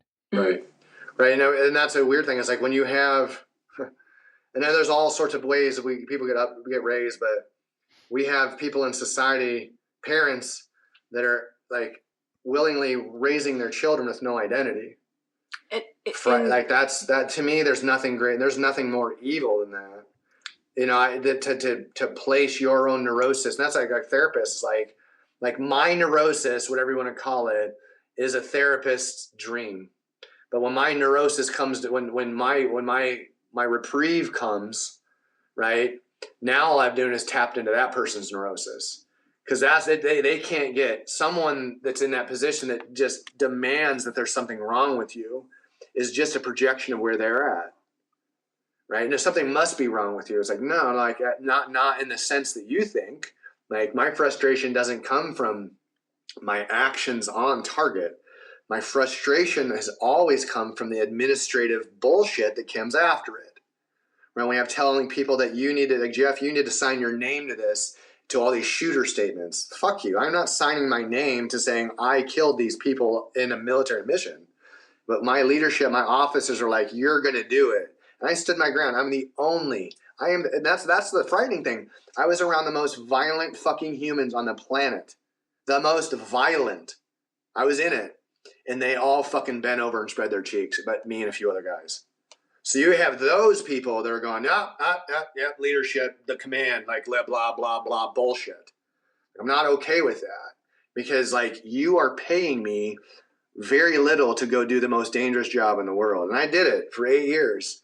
And so when it came for me to go, wait, why are we doing this? Well, don't question. Like, well, I'm the one that's been fucking doing the work for the last 8 years. I'm going to question this, right? Because I literally, like the 4-star that's the dean of Texas, right? The last time I spoke to that guy, right? He's like, Nichols, you know what your problem is? Your candor. And I was like, you know what your fucking problem is? You're too big of a fucking pussy to do what I do. It didn't go over well, but that's what I said to him, right? So like, I don't have time and patience for people that don't do our job. I don't, and I will never ever respect anyone above me that doesn't have that idea that like, hey, like I'm your boss. I can respect that. Totally respect that boss situation, but don't deem on me my stuff on target when you've never done it one time. Like our officers didn't go on target, not one time in my entire career. Did I ever have an officer next to me with a gun? Not once, not ever. And they're the ones in charge. Like, and I never could understand that. It's like, how could you understand the job of something like, I as a leader, it's like if I wasn't a sniper and didn't have these skills, how could I possibly tell the people below me that they're doing something wrong? What's their point of understanding? Like, there's no SEAL officer snipers, there's no SEAL officer breachers, there's no SEAL officers skydivers. So why are these people telling me on target what I should be doing? And I see that in the fire, I see that in the police. I'm just like, when are we, like you said, just all going to stand up and go, fuck off, I'm done with this shit. Like, if you want to go on target, you fucking go on target or shut your mouth. Because the guys are still going to go. Firefighters are still going to run to the fires. Police officers, even off duty, they're going to do it, right? Mm-hmm. Absolutely. How many stories do you hear of off-duty police intervening when either it had to be done or there was inept fire or police service and someone witnessed it and saved? Like, that happens all the time. But the military doesn't have that. We got our own, because we're not doing missions here. So it's like you get over there and it's like it's held above your head. If you don't do what I say, you're going to be in trouble. And I'm not okay with that either. That sort of coercion, it says specifically in the UCMJ, there'll be no threat of coercion. And that's all I got. My military leadership just threatened me with coercion. If you don't do what I say, you're going to go to captain's mess. I'm going to send you overseas, or all these things. Like, that's all coercion. Like, because if it's not okay, I can say no. It's my inherent right. But they don't believe that. And so that's where my ultimate frustration was in the military and why I got out. I had no respect or trust for my leadership because none of them did the job. The last place I worked, the fire chief came up through preventions, so checking fire extinguishers and sprinklers. And the operations chief, who arguably is the one that actually oversees what we do, was a dispatcher. Mm. And you wonder why that place is completely fucking broken. And this is the point, is that, yeah, of course, they're administrative. The admin chief, if he's dealing with the stock room and equipment and everything, yeah, maybe that person didn't need to be on the ground all the time, but they certainly need to be humble enough to ask the people on the ground, what do you need? But when you're talking about the person who's overtraining and all these other areas operationally, or over the whole, the whole department, and you've never actually really put on the gear and run these calls, then, what are you doing there? Point of reference. Mm-hmm. Yeah. I mean, if you're a carpenter and, the master carpenter position is vacated and they get a guy that works in accounting, like, how are you going to run a carpentry? It's the same thing. It doesn't change. Yeah. If you've never done the job, you are not going to understand unless you're one of these rare people that is so humble that you will ask all the people on the ground, what do you need? And you will actually listen, which is an anomaly at best. I've seen guys like that. To be super clear, I've had some exceptional officers, but they never made it past 04 because of that. Like, I'm here to take on the information of my team leaders, my troop chief, and I'm just going to sit back and enjoy the show, man, because you guys are fucking world class. Like, let me take credit for you being awesome, but it was never that. It was like, and so, like, even like there on the white side SEAL team when I was at SEAL Team 5, every single leader that I was ever like chief or officer leader was relieved of their command or duty on deployment because they were like my chiefs. Both my chiefs in my second deployment, we went to Ramadi. You know, we replaced Jocko and his guys. Really dangerous time in Ramadi, right? The movie War Fighters coming out. That's what my son's named after, Elliot Miller. And some of those guys like real fucking heavy combat. And it's like, you know, we showed up on our very first mission and we were in a nasty little firefight. Both of our chiefs came from the leapfrog, skydivers. Spent their entire career jumping out of planes just as it. So they get into combat and we're in a first firefight. One of them hides. The other one hides behind a barricade, puts his gun on full auto, puts it over his head, and just shoots full auto down the street. Didn't even look. They went on one mission. That was it. And we, as E5s and E6s, like, you motherfuckers ain't going out anymore, man. You're sticking around. And then Marcus Luttrell basically took over our platoon, and we were just like, we just relieved our entire command because they were so incompetent. And that's what we keep seeing. We keep seeing people that are put in these positions coming from the administrative, and they're like, I'm the chief. I know. Like, the fuck you do. You know? And that rank somehow brings omnipotence. Like, that's ridiculous. Ridiculous. So I think that I hope that we're lighting a fire under a bunch of young people, and they're going to go stand their ground because it's the right thing to do. Absolutely. Well, I want to hit one more area, then we'll go to your relocation and then close out from there. But we talked a little while ago after my Instagram page got shut down, and I reached out to you to see if you had any way of helping, and it's still closed down at the moment. I'll find out in May, I think, if it pops up again, because I think it said 180 days. But anyway, I digress. When we were chatting, you were talking about the negative impact of some of the strength and conditioning coaches on the social media space. So expand on that for me. Well, I mean, I just think that first and foremost, it's too much, again, misinformation or poor movement, or this is what you're going to do to become a firefighter, a police officer, or a Navy SEAL. It's not these just like little clips of working out that does it. And I think that the spread of the misinformation and in that realm is incredibly criminal. You know, it really isn't what it's about. It's not, we talk about this all the time too. It's not about the weekend beatdown or the 60-day challenge or 30 days to become a Navy SEAL. It's none of those things. And Jeff always calls it's all the unsexy stuff that gets you there. It's the day after day after day of the training, and your head is down and really truly not in your phone. You're actually doing the work. And when you're going onto those forums to find information about doing it, it's just a bunch of the guys who didn't do the job again, saying this is how you do the job. Yeah. Yeah, I think that that's the nail on the head. Is like it's an extension of everything we're talking about. It's society not understanding the actual truth, because society, whether it's the marketing, the media, whoever would say, like, it's the constantly moving target of society. Will say it's like, but the books, everything that's out there that's proliferated, there's a perceived understanding of how things are. But when you get guys come in and you go, this is what we're doing, like, almost on every case, there is somebody we get that we've trained, and they say, this is who's trained me, this is what I followed, this is what I've heard.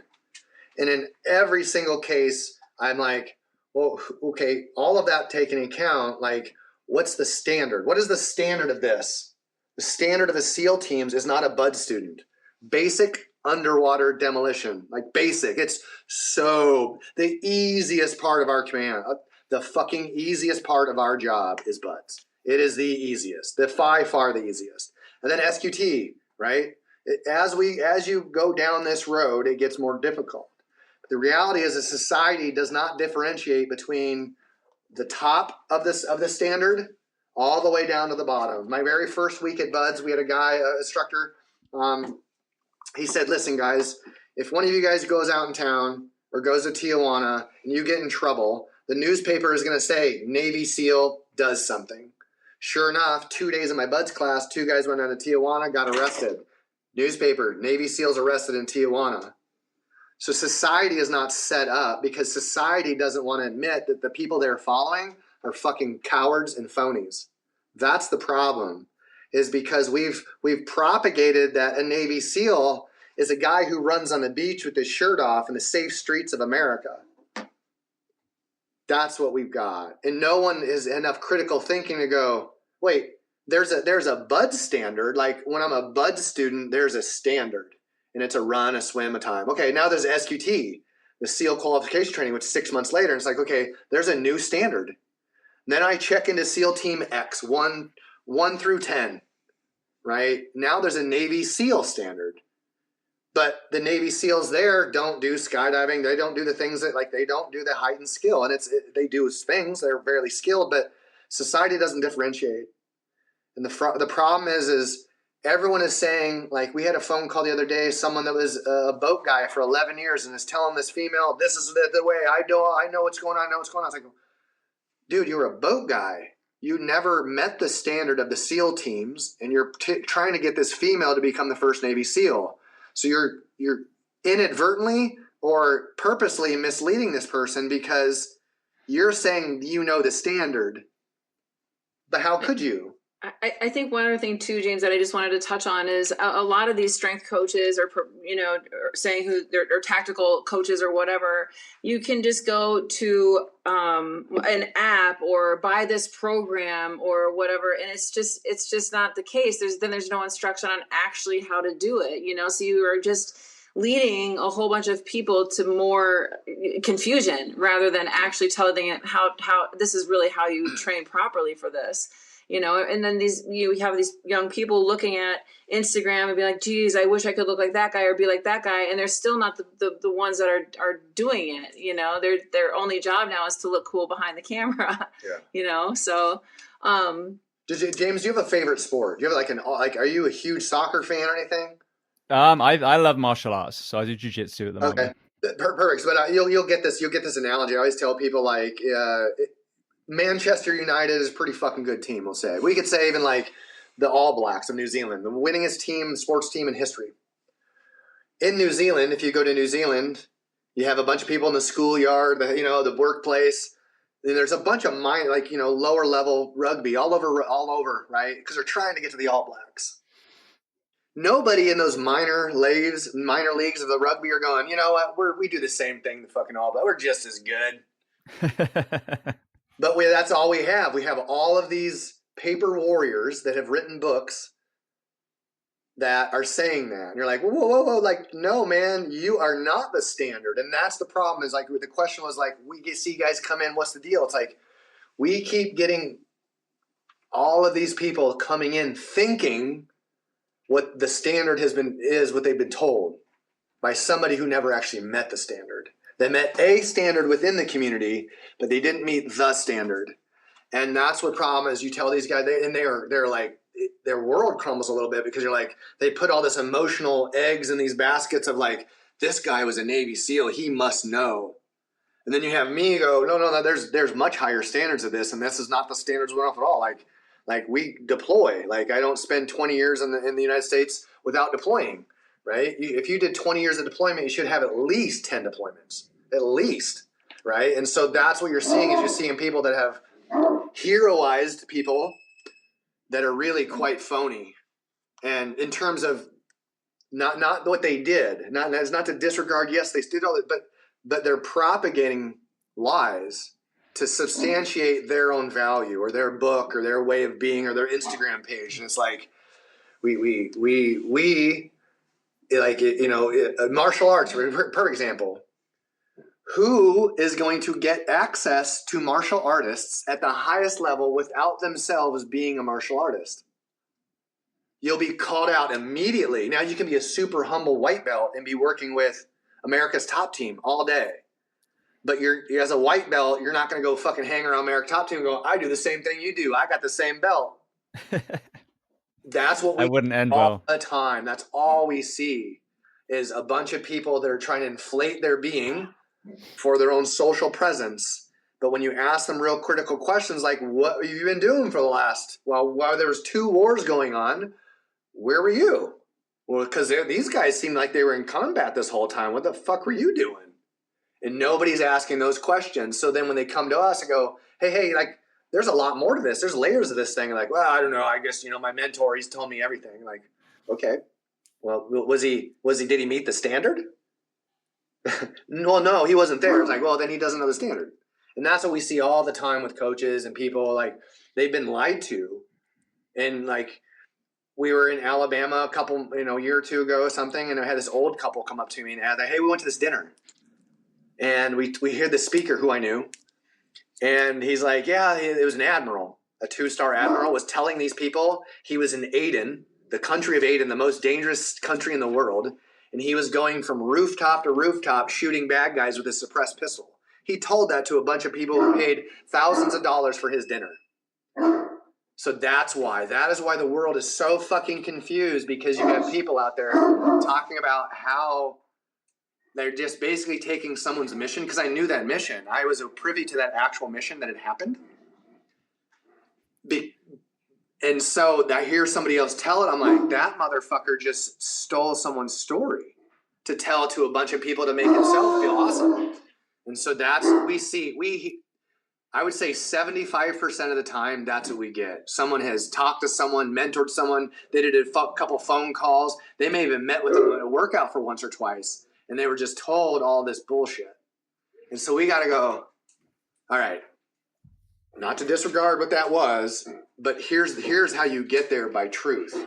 And you just see like them like real confused, like, oh my God, like I've been lied to. This is crazy. Like this means, so then they don't know how to trust me or Kathryn, because they're like, you're saying you sound just as sure about your way as that person did. And then you try to explain to them like there's a difference between what we like, oh no, like it's all the same. And I'm like, wait, who the fuck is saying it's all the same? It's like, well, my mentor said it's all the same. Like, they have the same job you did. Like, So that's my problem, is nobody wants to own their shit. Everyone wants to be a fucking superhero, but nobody wants to go to superhero school. They just want to get the Velcro t-shirts and buy the camo. And that's what we got. And that's why it's so frustrating for me, because now we do get a good percentage of people that know the bullshit and they come straight to us and we're like, this is awesome. We have a really good working relationship with a lot of active duty SEALs and Green Berets and Rangers and all sorts of stuff. Mm-hmm. And they say the same stuff. They're frustrated too because they believe the bullshit. And then they got real training with us. They're like, I'm so thankful I found you guys, because I was on the trajectory of not succeeding because I was listening to mentors that were giving me wrong advice. It doesn't benefit us to bullshit people. Like, she's worked at this profession for over 20 years, and so have I. And I've been that point where I was just trying to make everyone a little clone of me. And it doesn't work at all. And when I finally started coaching, instead of mandating training, it got way better for me, and I could see it. I could see my own bullshit then. I wasn't being critical of my own way. And when I see other people not be critical of the truth, it makes me want to tell the truth. So that's my job, is to temper it so it doesn't come out like an asshole. But that's always the struggle. Another kind of area where I see, I think, a lot of damage being done is that whole, raise men movement, where again you seem to have the same kind of person, and then now they've got the dads and the sons, and they're spraying them with the hoses, and they're doing the ice bath. It's like a fucking blueprint. They're all alcoholics and womanizers and snorting coke at the end of the fucking day. It's like, come on, man. Like, right? We've ran into those people too, to the point where one of those guys showed up at my house because he stole our programs twice. He showed up with $1,000 in gift cards because I fucking called him out on it. So one of the super famous SEALs was doing that shit, stealing from us.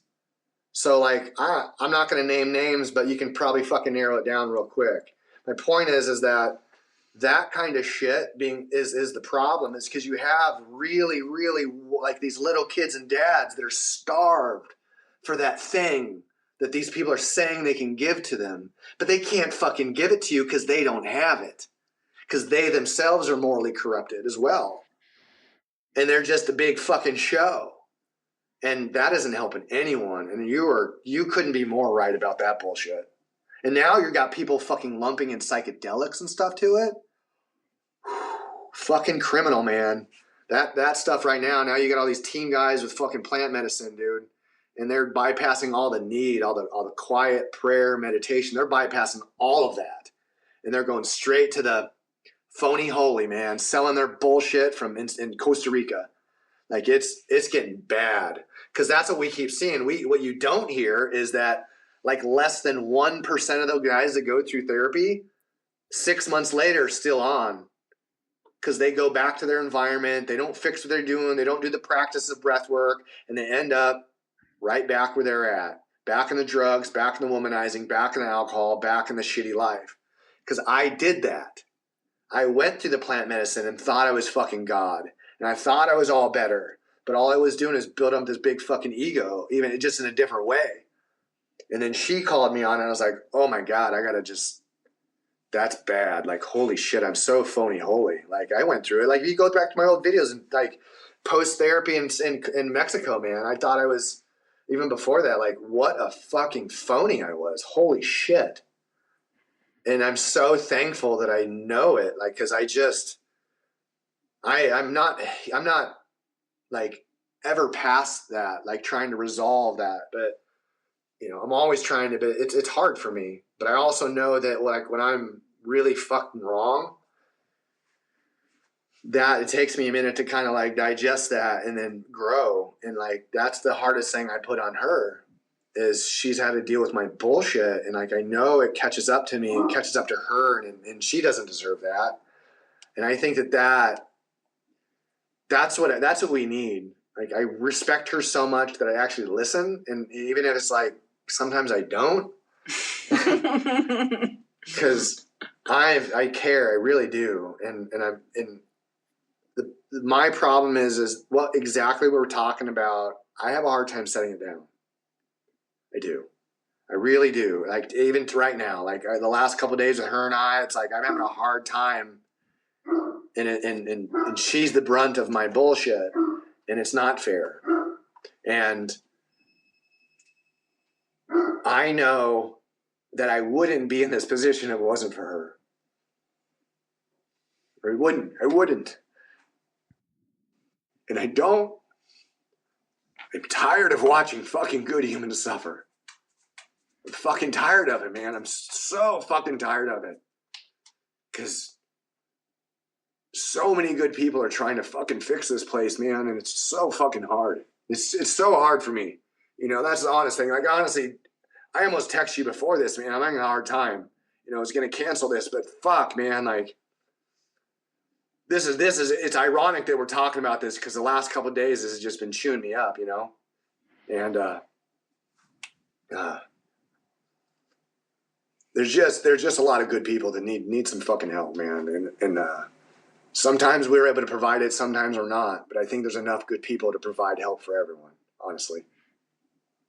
Well, I'm glad that you didn't cancel, because this is exactly what I'm talking about. That kindness and compassion. Here you are, you know, the role that you held for so long was the absolute tip of the spear. But this is what I talk about. This is masculinity. The core of who you are is wanting to help people. And when you see people suffer, whether it's just the general public or whether it's men, you know, or women in military uniforms or first responder uniforms, you know, we care. And, you know, I work for the last place with that toxic culture. One of my classmates passed away from an overdose. And some of the people were like, well, I didn't even know him. He'd only been here for 6 months or 8 months. And I'm like, I feel it when people in fucking New York died in 9/11. The 343 firefighter, I didn't know any of them. But how can you not feel it? So I totally understand. And this is why you know, both of you are so passionate at what you do. This is why I'm so passionate about what I do, is because we actually fucking care. And that's why it creates this visceral reaction that has to come out. Because sometimes, you know, I'll cry at a sad movie, and sometimes I'll go in my garage and beat the fuck out of my 150-pound punch bag, and my knuckles will be whatever it takes. But it's because I actually care, and it's because you care. And This is what we need. I'm terrible at remembering quotes, but there's a quote from the Lorax, and it's like, unless someone cares a whole awful lot, nothing is ever going to change. It's not, something like that. And it's true. That's the book my sister got me when I went to Buds. Oh, really? Yeah. There we go. Yeah. Good book. Yeah. Great book. Yeah, great book. Great movie too. But you're right. Like we we wear our emotions on our sleeves sometimes a little bit, but it sometimes just comes across as anger. And that's what I've protected myself with for so long. When my feelings are hurt or I feel bad, I've always protected myself with anger and violence. And learning how to not use that as the shroud for my feelings is not. That's what I work on, and that's what's not okay when I project that onto my wife and my family and my friends and the people I'm supposed to mentor. And it does come from a place for me trying to affect change in the best way I know how. And most of the time now, the best way is with patience. And I really don't have that a lot of times. So I'm aware of it as much as I can. My hope is that my awareness will become greater, so I don't use anger as my emotional shroud, and I can express myself the way I'm supposed to be able to do it with the actual attached emotion. And I struggle with that. I do, and it's not from the Navy. You certainly there's some conditioning there, right? Probably for sure, in its way. But I've always been like this, and that's not like I'm not going to change. I just mean it's part of the way that God created me. I really do believe that that what's inside of me is the purest likeness of our Creator. Like, it is compassion, it is ultimate love, but it's also violence, because I can't have one with it. So it's like I am one of the most violent people I've ever met.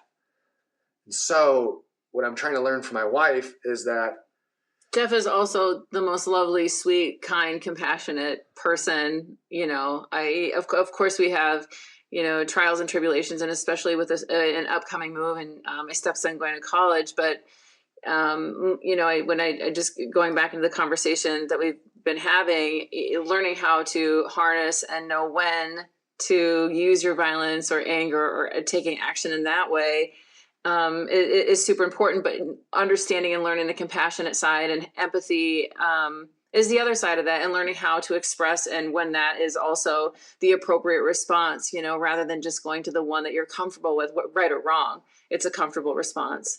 Learning kindness and compassion also gives a person to really slow down to assess how they actually feel and what's actually going on with them.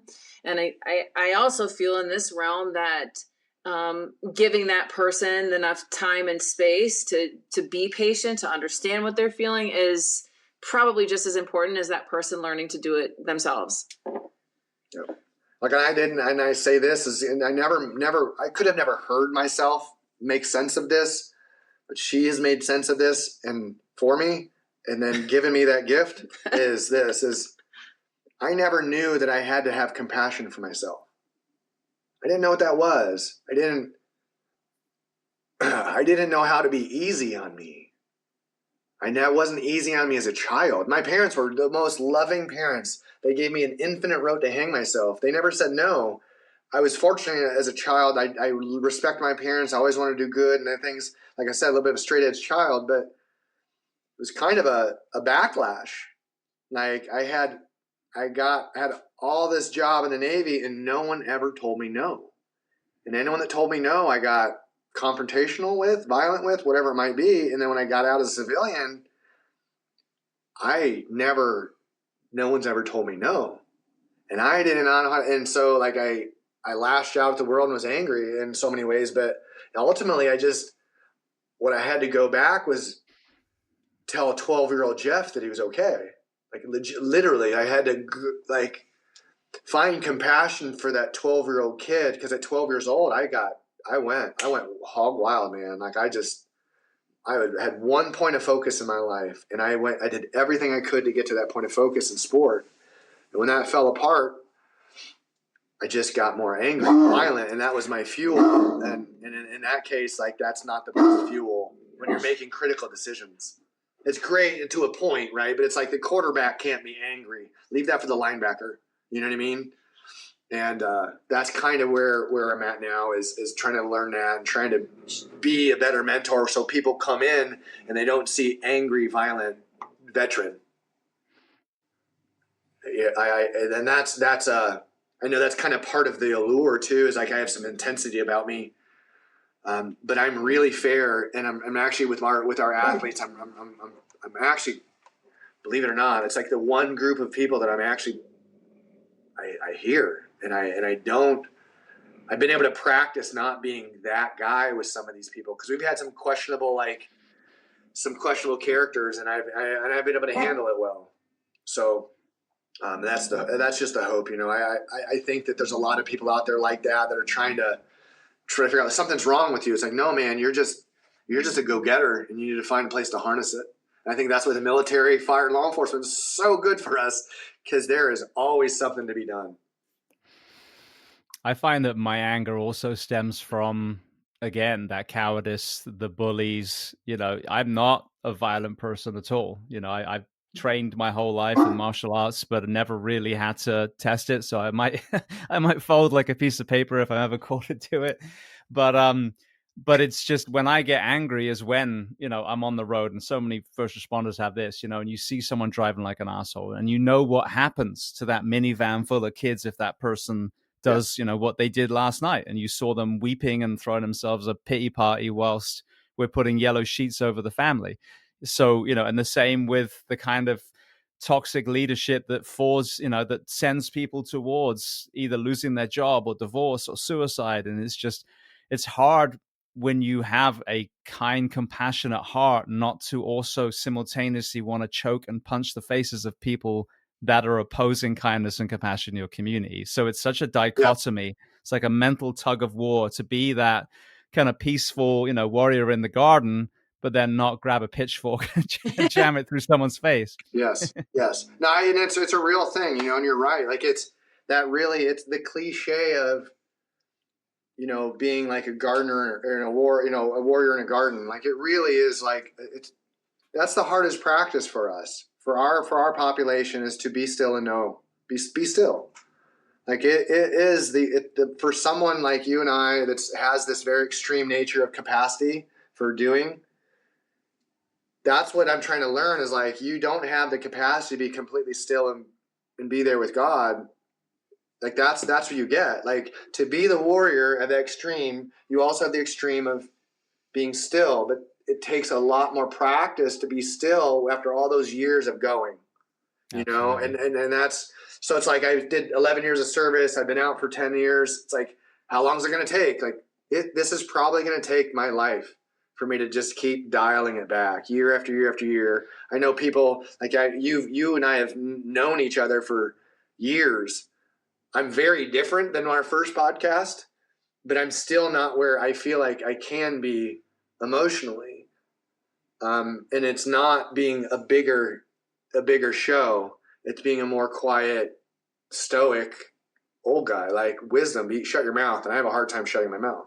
So maybe 30 years I'll be quiet. Yeah. All right. Well, speaking of quiet, last area before we close out, talk to me about the transition into Georgia and what can people expect as far as the services and the facility when you make the move. We will be close to Georgia, but we'll be in Alabama. We'll be out. Sorry, I got that wrong. That's okay. It's all the same. We'll be in Banks, Alabama. Jeff played baseball at Troy University, which is about 15 minutes from where we actually purchased property. So we're really looking forward to, moving personally to some property where we can start to kind of grow some things and get off grid, incrementally every single year. And then also just bringing our business onto our own property, just to be able to do a little bit more and expand. And like we're talking at the very beginning of this conversation, having the evolution of our business be what it needs to be for these warriors, whether that's implementing more, meditation, breathwork types of things into it, or holistic foods, or whatever that looks like for these warriors going in. That's kind of what we're hoping and seeking to do when we move. Yeah, it's right, because when we're releasing our building, we're renting a building, there's only so much kind of like that you can build within it, that structure to build to kind of what you want to do. And then with 28 acres in a state like Georgia or Alabama, Mississippi, where it's extremely like I've never been around that many truly pro-American and pro-military people. Like, Virginia Beach is one of the most unmilitary, friendly places on the planet. And so you go down deep south and you see this deep-rooted culture around family and love still. And it's a little bit like, you're like, really? It still exists? It does. It certainly does in certain pockets. And in a place that would do like what we're going to do there, it's so supported by the community. It's a little bit, it's just so different. Like we didn't even tell anybody we were necessarily moving down there to do this thing, like other than like our closest friends. Within like 24, 48 hours, the mayor was aware of it. Then we've had 2 meetings with the police chief already. We're having a meeting with the fire chief when we get back. Like we're an hour from Benning. We have all these rangers that want to come train with us, and we're 2 hours from Panama City. We're Fort Rucker, where basically the Top Gun school for helicopter school. It's 40 minutes from us, right? And then we have Maxwell Air Force Base just north of us, where Air Force ROTC is. That's there, right? And then we have Lockheed Martin there. You have Kimber Firearms in Troy. You have all these super pro-military things, and every time we go down there, they're like, just take this, do this, do this. The university asked us, my wife and I, to be on the exercise physiology board. So now we have other things that, like, we have DEXAs there. We can pull blood potentially there. So like these resources that the university is like, hey, we recognize what you're doing. You're part of our community. Like, hey, you're also, like we're both part of the university. So it's like, well, let's see where this goes. We don't know we don't know what that's going to propagate. But what we do know is the people that come train with us, the service will be better because there'll be more people willing to serve that have their hands in it, such that we can access, and we don't know what that's actually going to look like, but the people there are so lovely. That's what I'm looking forward to doing is being around. I grew up in that type of community. I grew up in a community that I couldn't get away from fast enough because everyone knew everyone. Now I'm like, oh, I see the safety and security in that, So the community. Yeah. Yes, and just community, being able to slow back down, Virginia Beach is a super, super transient place, and it's all very military based. So I think it'll be just beneficial just to get get it in a different environment, and certainly one that's much, much slower. And hopefully that also allows us the, freedom and creativity to come up with new, different ideas for this business to grow too. As far as the facilities, our facility right now is about 4,000 square feet, 600 of it's office space or so. In Alabama, we'll be about 8,800 square feet. So we're going to double our gym space. We don't own our building here. We're going to be on 28 acres of our own property. On the property, we'll eventually have a bunch more, like we could ruck on the property, like things like that. We're going to, over years, we want to build this, not like a sterile training facility at all. Like we want to make it this is going to sound interesting to some, but I'm being kind of literal. Like we want to build our own little Garden of Eden, like something that really is living and colorful and beautiful. And people like not only want to come train there, but like our friends, it's a great place to be. It's beautiful. It's so beautiful. Our property sits on the highest point between there and Panama City. It's beautiful. It just, you can see for miles, and it's just, we're surrounded by farmland. We're surrounded by peanut fields, cotton fields, and cows. That's how I grew up. So anyways, we're excited, not just because there's like you said, there's a move, but we really do believe it's going to, God's going to allow us to access the people that we're supposed to and mentor the people we're supposed to. So hopefully we can coach ourselves out of a job and the world will get better. We want to plant as many seeds as we can, because ultimately, I'm good just being a coach now. I'm really good with that. But it's not lost upon me the beautiful souls that are coming through us to go do these very sincere professions. So we hope that our place is a place that we can do that. That's the plan. That sounds amazing. All right. Well, then one thing before we close out, I know you're constantly, trying new products, and you've always been you're the one that got me onto, I think, both Bubs and Thorn. Actually, I credit you with both of those. I continue to take them to this day. What are some of the supplements that you use or recommend these days? And then are there any other products that have got you excited the last 2-3 years? Yeah, go over basics. Oh, geez. Yeah. Like Us too. I mean, Thorn, like if you look at our cabinet right now, it looks like a Thorn vitamin store. Yeah. As far as some of our favorite ones, I think one of my favorite ones, and this actually goes for Bubs and Thorn, is collagen. I've been really, really big on collagen right now, and from both of those companies, I see a lot of benefit. Obviously, hair, skin, and nails, but I'm taking it more for my. You're right, exactly, the soft tissue, tendons, and ligaments. So that's one of my favorites. I would say my other favorite one is probably fish oil, the super EPA from Thorn, as far as inflammation recovery, and what it does for your brain health too. Yeah, that's it. Like we're like Bubs and Thorn. Like my go-to is always every single day. I'm drinking, this is Cinequil and greens right here. Every day at 3 I drink it. Always have. Typically, give or take, about 3 o'clock's my snack time, fat and that. But, my whey protein, my creatine every day after I work out. I like having 2 collagens because it's kind of like I can drive Ferrari one day and Lamborghini the next. So I typically just kind of like wherever the protein's at, like I just kind of have one in one each place, and it might change or whatever. But like I really too on the Bub side, they're MCT, like that stuff is like, because I'm pretty strict with my diet. I've made a change a couple years ago and really, really strict with it because I was eating like an idiot. And so that trying to get my fat content up has been really good. And so MCT has been real good for me, but the fish oil, those are all staples. So my staples are whey protein, collagen, creatine, fish oil, and then I guess my Cinequil and greens. I take those every day.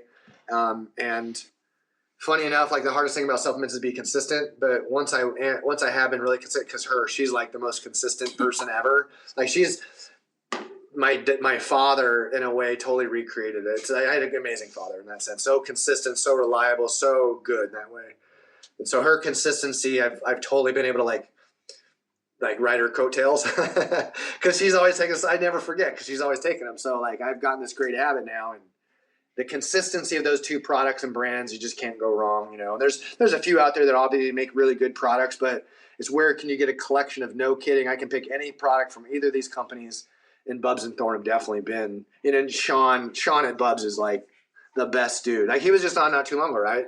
Sean. Yeah, I had him on again. Absolutely. Oh man, so that's what I'm saying. Sean is that's like, aside from the product quality, like I've never met a company that good in quality. Truly, like we've God bless you, Sean. We had to sign a non-disclosure, and I won't tell anybody. But yes, the product's fucking amazing.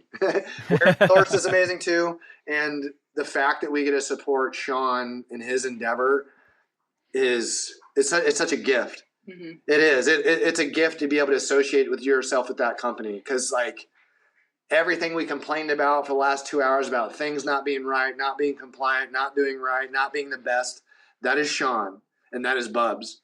And as far as long as Sean is in charge of that company, man, like I'm sold. I'm sold. Absolutely. Yeah. Hearing what happened, after Glenn died and the laws that were changed and the benefits that were secured for people in the future, it was an amazing conversation to hear. When you were talking about the innovation in the team room, one product that I've come across the last year and a half now that I think is amazing is called Nucalm, Nucalm. Have you come across that? I think I've seen like the label. I can see it in my head. I have not. Is it magnesium based? No, it's not a supplement. It's a what used to be a massive box that you would sit in a chair and you'd put on headphones and a sleep mask. Gotcha. And it's not like, the ambient stuff you find on a Spotify playlist. Each song is like a gig of memory. And the backstory is there was supposedly the most intelligent scientist we had spent about 15 years trying to figure out the frequency that the brain is at and all the different emotional states. Yeah. And then about another 10 years, he figured out how to get the brain to go into that. Mm-hmm. And I'm not I go into most of these going, this is going to be bullshit. I mean, all the wearables and stuff, I understand fully where they can and where they can't. But there is no question, and my family uses it, and I've had. Is this like a vibration that you sit in a chair? And it's literally it's just through the headphones. So what you're hearing is the undulation through the ears. But we've got down regulation ones that are phenomenal. One called Power Nap, one called Rescue, and even the Focus one that I used when I was writing my book. It kind of really dials you in. So that would be probably invaluable for for all your, your men and women too, because Newcomb. especially check it out. yeah, if you punctuate, like a firefighter or a cop after their shift before they go home, find somewhere safe, whether it's a bunk room, whether it's the squad car within the perimeter, and just do that for 20 minutes, you get the equivalent of 90 minutes sleep, and it's down regulating your nervous system, and it's we're gonna check it incredible. out. Sure. Yeah. Because I think that's the thing is like you hear somebody interface with some of these things. If it's too complex, it's kind of hard. Like we've tried a bunch of like the Muse and all these sort of things they've sent to us, all these companies. And like they're good to a point, but sometimes you just need to be still instead of like be interfacing with this device. Exactly. Right. And I know that there's a give and take with that depending on where you're at intellectually in that space. But yeah, I think you're right. If you can, because we're all big skeptics, right? And that's a good place to be in this field. It is. But when you find a product that's like, wait, like this interface is good, and there is a sensation that's coming from this because I've used it consistently. It's like, I may not know what this is, but there's a sensation of goodness, and I think that propagation is really important in our field. And I think that it's surprising that there isn't more really profound tech, or it's kind of being lost in the mix right now, like that stuff. I think that's because vibration is everything. Like our speech, our meditation, everything is a frequency vibration. It's like if you can get that right hertz or whatever it is, there's a bunch of hertz. Like we have a sauna, and she always pumps in music and light into our sauna. I kind of do like different frequencies and different colors based on like the height of the stress or what kind of stress. So I'll turn on a different hertz based on the emotion or your chakra. And then we also have the same colors in the sauna that will match up with that frequency. Yeah. So it sounds... And it's way like we're targeting the same result. Yeah. Right? Yeah. Mm-hmm. And I think that's where the intuitive nature is like at some point you're like, oh, I got my fitness down. Then we go, well, how do I do my fitness better? We'll work on supplements or diet. And once we get those, it's like, well, inevitably it's like, okay, let's get into our brain, our sleep, and our meditation. Like that's like the biggest, most important gate, but you still got to go through the other ones to make sense of that last one. Yeah. Yeah. What I like about this is it's passive. So I do Headspace as well. I love it. But Headspace, you're still trying to quieten the brain. You're trying to, be present, acknowledge the thoughts, let them go. Yep. With Newcom, you're just lying there. And sometimes you kind of wake yourself up snoring, and other times you're more alert, but it's doing it whether you like it or not. So, for some of the people that are a little bit more resistant maybe to the mindfulness initially, it might be a good gateway to that. And even there was a monastery in LA that the founder was working with, and these lifelong monks said they got into their flow state, their deep meditation state, so much quicker when they've been using Newcom as well. So it goes hand in hand with meditation. Yeah, right. And that's where you want to be able to take your practice and get it heightened without distraction, maybe, right? So yeah, that's the beauty of because that's what her formal education postgraduate is that. Like that's some of the people the really well-known, famous people that brought meditation in the United States.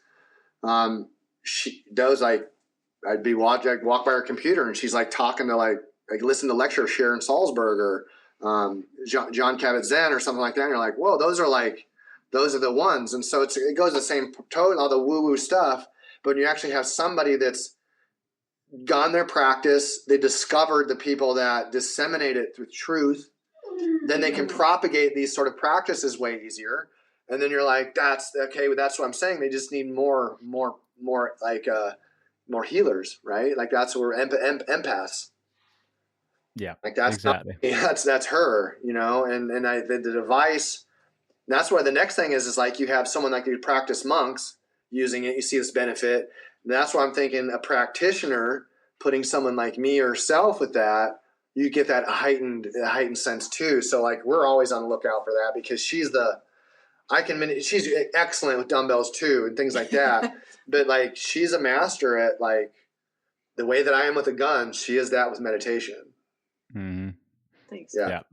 Well, I know they have a 1 week free trial as well, so it's an app on your phone. So just go. The noise canceling headphones work really well, and apparently those bone ones do too as well. They're kind of around the ear ones. So definitely. Yeah, for sure. Newcalm, NUCALM. That's correct. Yeah. Awesome. Yeah, we will definitely look it up. But yeah, maybe we'll do this. Then when we get to Alabama and get settled, we'll get you. We'll get you out. Have you come up because when we really get settled and it gets where we want it, at some point, like the coaches and staff, we'll have a place for them to stay on the property. So it's like our gym is 10,000. Inside the gym, there's a 2,200 square foot living space. Currently, it's like 3 bedroom, 2 bath, fully functioning laundry, everything. So we're going to live in there while we're building our house. And then once we're done, that becomes like when coaches come to, because we always have coaches come to classes. Well, they can stay there. You know, they bring their family, bring their dog, bring their kids, and they're staying at the gym house. Well, you know what I mean? And that's the idea, is we'll be able to get, the evolution is going to be, we're going to get more minds to our place that can survey what we're doing and go, hey, have you thought about this? Or like you were talking about the Muse, or like we have dietitians come in and go, hey, like our goal hopefully in the future, like we'll, you know, have our, you know, apple trees there, orange trees, the lemons, avocados, wherever it might be, where it's like, that's part of it, is like you're doing nature stuff. You're out, you know? And so I think a lot of that, the evolution of what we do, yes, our X's and O's, or the barbell is going to get a little bit better because it's our space, our equipment. We're doing probably some unique custom stuff, but ultimately what it does is it gives us a space, right? Like we have a great space, but we have neighbors and it's noisy and things like that. And like when someone's having stress, all these sort of things, want to focus, when you separate them and you put them in a place where like, there's no distractions here. We're here to train, meditate, sleep, eat, whatever we do, no distractions. The only thing you're going to hear is cows. That's it. That's the only thing you're going to hear. Because you know, so it's like getting people away from that stimulus is a good idea. And that's also kind of like we try to get down there to build that up. Brilliant. Well, it sounds amazing. And yeah, I would love to come visit when you're all settled. So thank you. You bet. All right. Well, for people listening, if they want to learn more about Performance First, find you, reach out to you, where are the best places online? Best place for me, us, is social media is kind of the place to see a lot of our content. We have a YouTube page as well. Our website is where you're going to access our programs and some of the other information. But between our website, our Instagram, our YouTube, that's really where a lot of interactions are at. We do some in-person stuff, but social media, that's kind of where I'm at. Yeah, Jeff's social media where we're active on that is at Jeff CSCS, and then our website performancefirustus.com. And then Jeff just mentioned that we've got a YouTube page. We're pretty easy to find. I also have a social media Instagram at FitSoul22. So anytime you reach out to us, we typically give you some guidance on where to find the answer if it's not directly from the mouth. But that's we're going to ask you to do a little bit of work. Like we got a lot of like Easter eggs to find, but we got a lot of solutions because once you show us that you're sincere, you're going to do the work, you absolutely have our time.